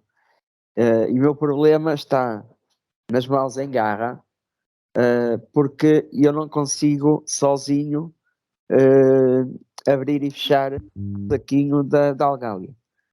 Esse sempre o meu problema é ter alguém para me ajudar. Jorge, em relação a isso, posso já responder que nós, nos nossos eventos, sobretudo os de longa duração, temos sempre... Os de longa duração são os que implicam dormida.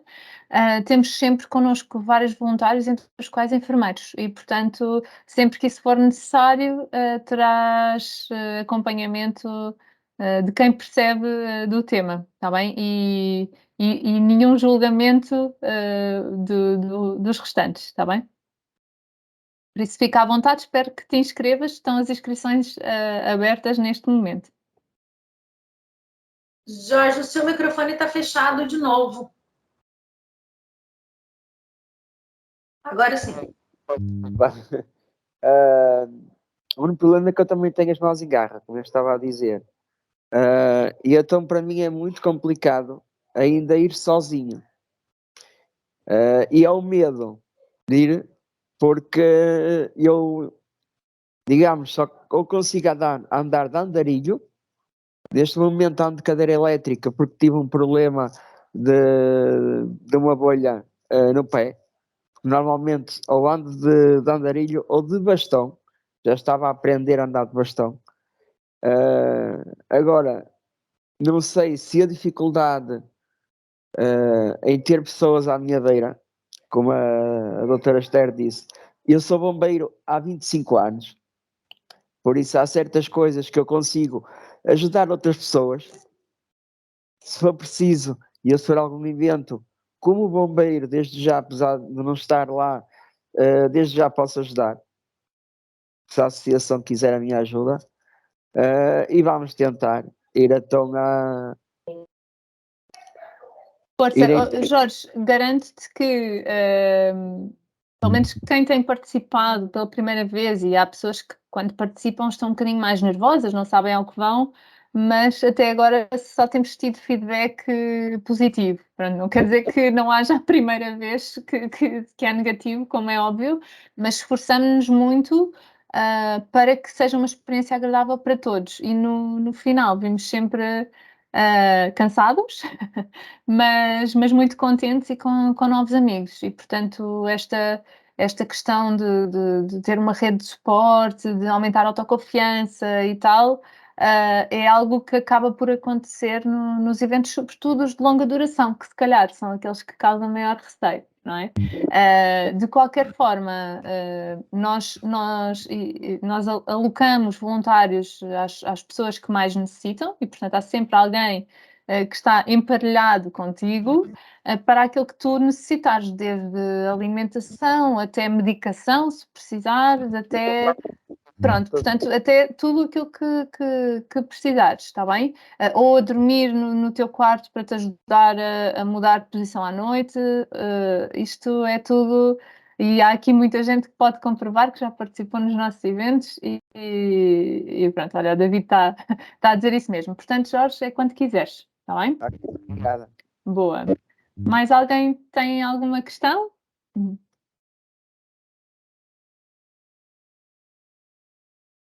Ou dica?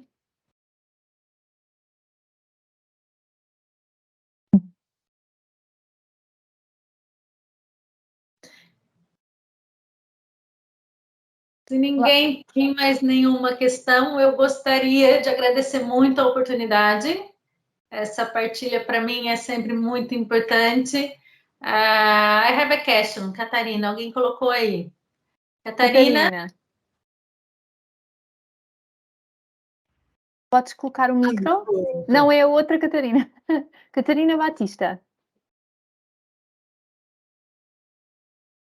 Consegues colocar o micro, Catarina? Vou digitar, Catarina. Ok, boa. Enquanto a Catarina digita, para mim é muito importante essa partilha sobre a sexualidade, desmistificar a sexualidade para todo mundo. E acho que, assim, se tiver uma única coisa que eu posso falar, não é normal. Não há uma normalidade. Então, não procurem aquilo que é normal, procurem aquilo que é bom para vocês e que funciona para vocês. Porque eu ainda, em mais de 15 anos de profissão, ainda não encontrei essa tal normalidade que está todo mundo à procura. Então, aproveitem o corpo de vocês. A orelha, como disse o David, que já descobriu ali alguma coisa muito boa pelo visto. Aproveitem o corpo de vocês, que vocês vão se surpreender. É preciso mesmo explorar, diálogo e não ficar se comparando, porque a sexualidade é um tabu para todo mundo, com ou sem deficiência. Há muitas pessoas ainda que vivem em angústia por causa da sexualidade. Acho que a única coisa normal é essa, a procura sempre do que melhorar na sexualidade. Portanto, desfrutem o máximo que vocês puderem. E se quiserem me mandar alguma pergunta, podem me mandar e-mail ou mandam para a Esther, que a Esther me manda. Vocês conseguem os meus contatos e eu estou aqui à disposição para ajudar naquilo que eu puder. Obrigada, Esther, por essa parceria e por ter aceito o desafio. De nada, Lara. Isto para mim é uma honra, em nome da associação, poder ter tido esse desafio. E pronto, e é sempre bom ouvir-te. Tens muito para ensinar e para comunicar, por isso obrigada. Queria só perguntar, enquanto não temos ainda a pergunta, penso eu, da Catarina. Houve uma pergunta lá atrás que eu não sei se foi respondida, tive aqui uma pequena falha de internet, portanto, se tiver sido, diz-me e passamos à frente. Mas era em relação a almofadas de posicionamento, se existem produtos de apoio para apoiar nesta parte. Sim, nós falamos que é muito difícil encontrar um produto de apoio, porque sempre depende da lesão, da dificuldade de cada um. O que a gente sugere é que tenham várias almofadas, rolos, e que não se restringam a estar só na cama. Tem o sofá, a própria cadeira, quem está na cadeira, e a sexualidade ela vai ser sempre tentativa e erro. Acho que a pergunta já está aí. Eu acho que não. Eu acho que ainda não está. Ou está?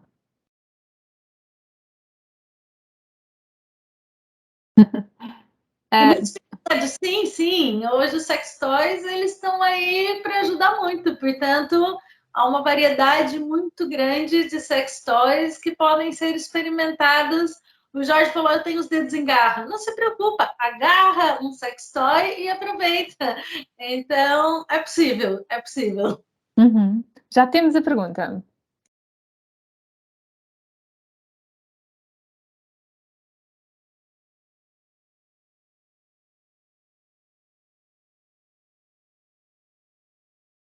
Preservativo sempre, certo? A pergunta é do preservativo.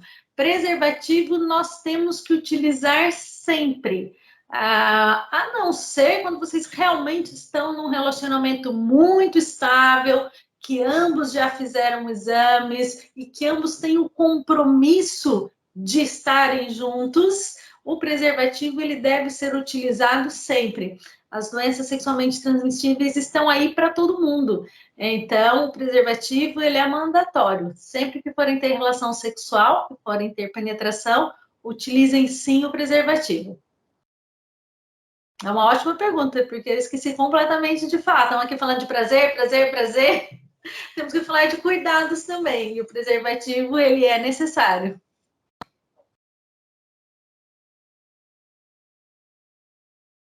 Bem, ninguém falou de posições. Não sei se isso costuma surgir ou não, Laira. Queres falar num instante sobre isso? As posições é muito ligada à almofada, né? Então, as posições vai depender da capacidade da mobilidade de cada um.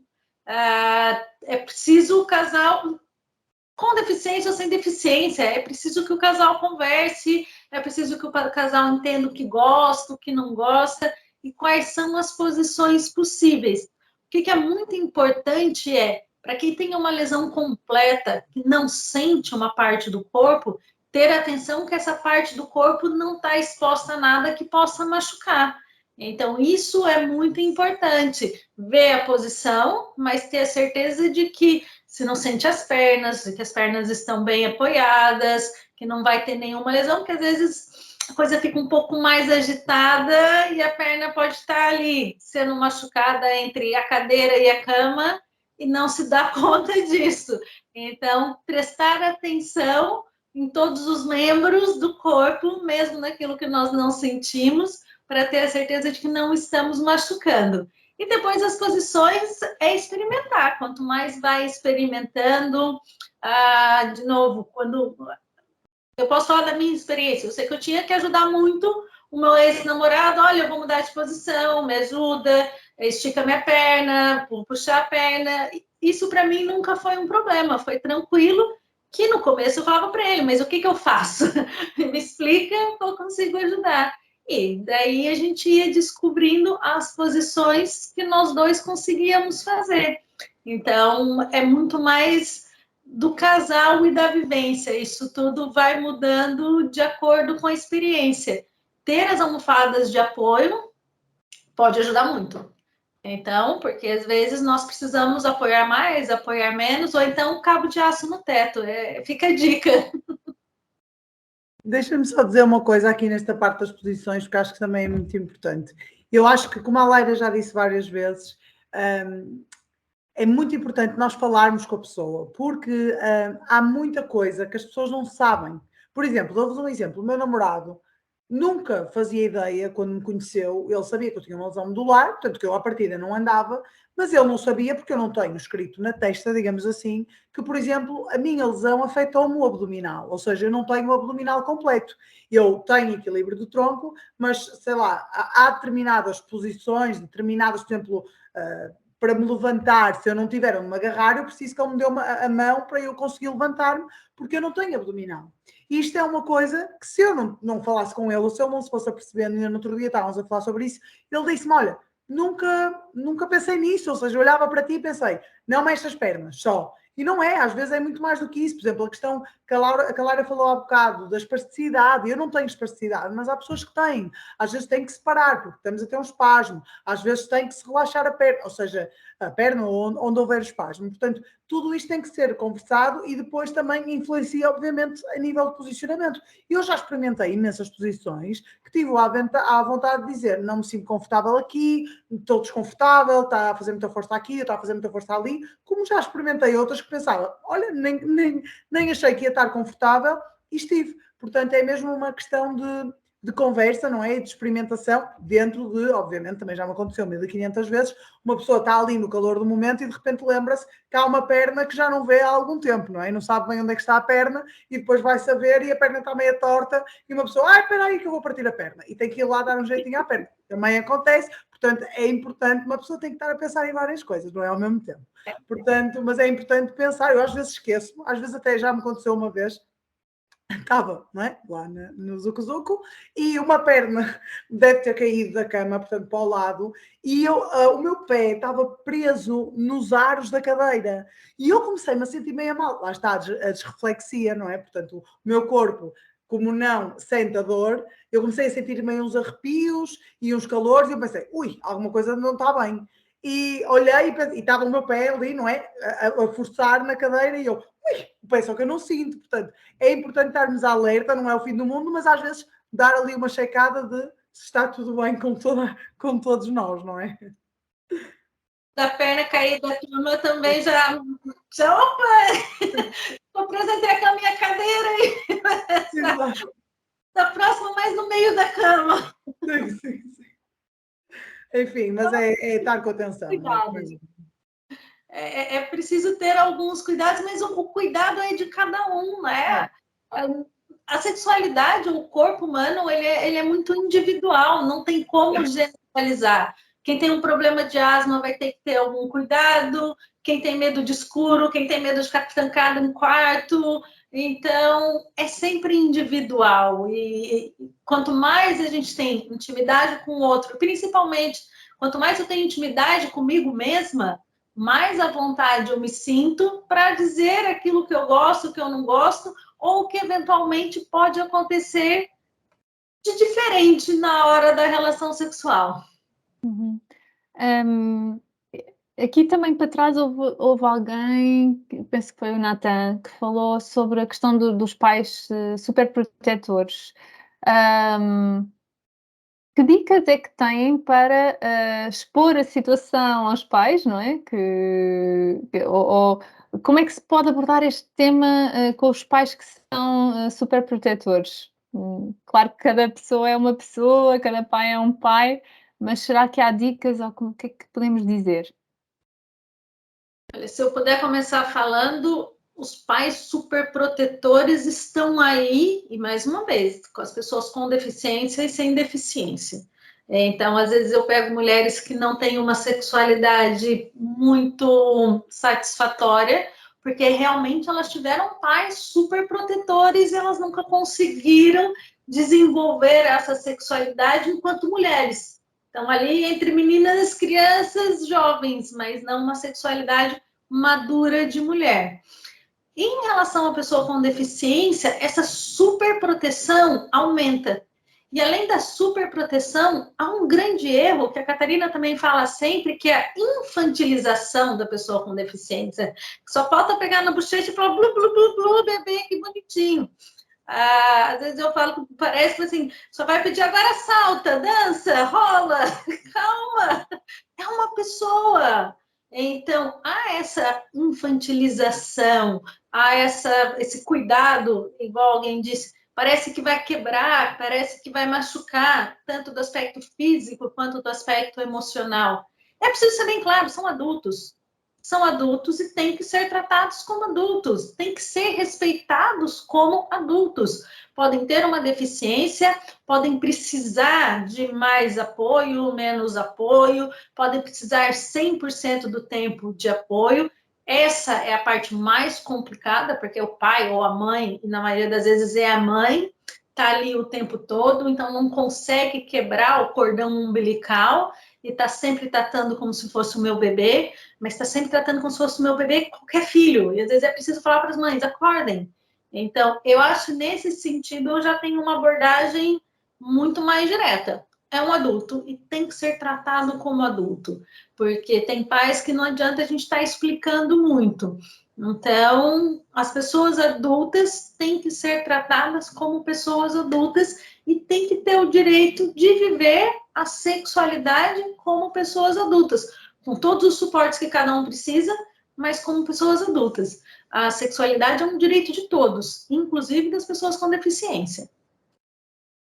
Sim, eu acho que também, convivendo também com algumas pessoas com deficiência, que vou vendo que, principalmente pessoas que nasceram com uma deficiência ou que são altamente dependentes, por exemplo, dos pais, isto existe muito, os pais muitas vezes acham que estão a fazer o melhor pelos filhos, estão a protegê-los, mas efetivamente não estão, e muitas vezes aqui eu acho que o falar é sempre muito importante. Eu acho que há muitos pais que muitas vezes não entendem, mesmo sendo falado, e até limitam de alguma forma.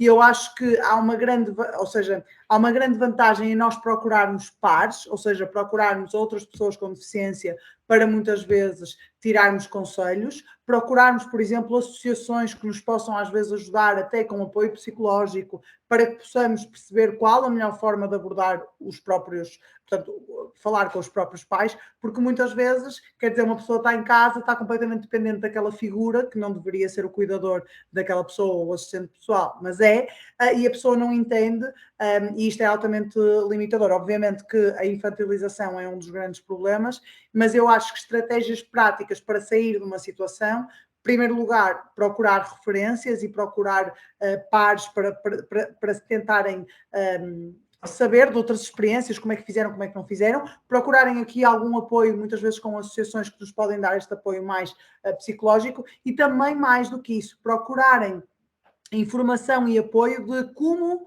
dentro das vossas características, se podem tornar independentes, ou pelo menos autónomos. Podem ser dependentes para sempre de alguém, de uma figura ali formal, mas autónomos, com trabalho, educação, e sabemos tudo que isto são grandes desafios. Eu não estou de forma nenhuma a dizer que é fácil. E alguém disse nos comentários, eu acho importante falarmos, que também com os pais é preciso fazer entender que a pessoa com deficiência, como qualquer outro tipo de pessoa, não tem que vivenciar a sua sexualidade ou as suas relações numa perspectiva unicamente heteronormativa, não é? Há pessoas com deficiência que são homossexuais, lésbicas, bissexuais, não binárias, tudo o que envolve, e muitas vezes os pais nem sequer entendem, ou seja, ainda nem sequer estão aí. Portanto, há aqui um trabalho por trás muito denso, digamos assim, que eu acho que pode-se ajudar muito com os pares também. O primeiro passo, digo eu, talvez. Sem dúvida. Bem, mais alguma questão?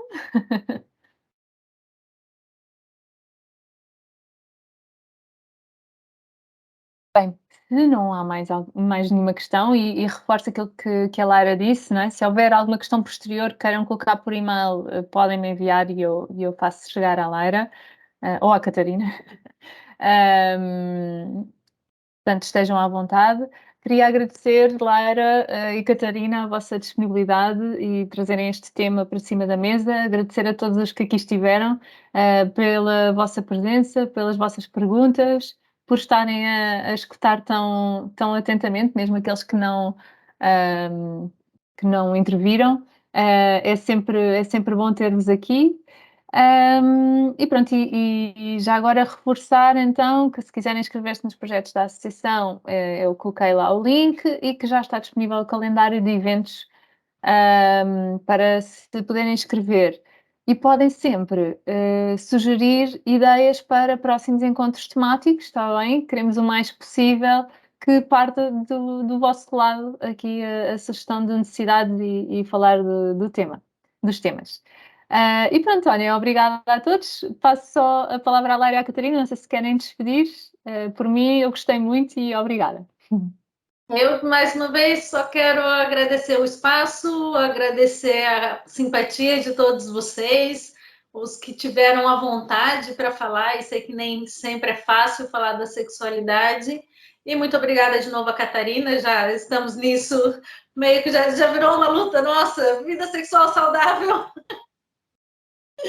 E espero que isso difunda mais, partilhem, falem mais sobre sexualidade, sobre acessibilidade. Vamos tentar acabar quanto mais com o capacitismo, não vai ser uma coisa que vai acontecer de uma hora para outra, e ver a pessoa com deficiência, a pessoa, e não a deficiência. Vocês são pessoas, vocês são seres humanos, que eu posso gostar, que eu posso não gostar, por quem eu posso me apaixonar, por quem eu posso não me apaixonar, porque eu posso ser amiga, mas são seres humanos. Não é a deficiência que define nenhuma pessoa. Então, cada vez mais as pessoas não se afastarem porque viram uma cadeira, porque viram umas canadianas, ou porque viram alguém a andar de uma maneira mais diferente. E é essa mensagem que eu gostaria de passar. As pessoas com deficiência não são crianças, as pessoas com deficiência não são especiais, porque nem todas são especiais, às vezes são umas chatas do caramba. As pessoas com deficiência têm muitos defeitos e não tem só a deficiência. As pessoas com deficiência têm muitas qualidades e nós podemos ou não gostar da pessoa, e não é da deficiência. É só a mensagem que eu gostaria de passar. Obrigada a todos vocês. Eu também só queria agradecer mesmo, mais uma vez obrigada, Laira, também por me teres chamado para dar este meu testemunho, e realmente acho que devíamos fazer aqui uma luta nossa também, deixar só esta sugestão de, em todas as áreas, nós, enquanto pessoas com deficiência, temos mesmo que nos munir de informação, porque a informação, ainda ontem disse isso, a informação é mesmo poder, e quanto mais informação nós tivermos do nosso lado, mais nós podemos perceber que muitas vezes a sociedade diz-nos que não, mas não é necessariamente um não, é tipo um não, eu não sei, então mais vale dizer que não. E, portanto, quanto mais informação nós tivermos, mais poder nós temos também. Portanto, e a sexualidade é mais uma área onde não há informação, as pessoas nem consideram que nós temos vida sexual, e, portanto, a informação é poder, e nós, foi isto que tivemos aqui a fazer durante estas 2 horas, e muito obrigada a todos pela vossa vontade também a falar do assunto. Obrigada. E obrigada à Associação Salvador, claro, como é óbvio. Da qual fazes parte. Então vá, obrigada a todos, bom jantar, bom resto de semana, bom dia do amor, boa noite do amor, vá. E até à próxima. Boa noite para todos. E olha, bom dia do amor para quem está namorando. Um bom jantar do dia dos namorados, se tiver com a sua cara metade. Para quem estiver sozinho, um bom jantar na mesma. Exatamente. Tchau, tchau a todos. Tchau, boa noite.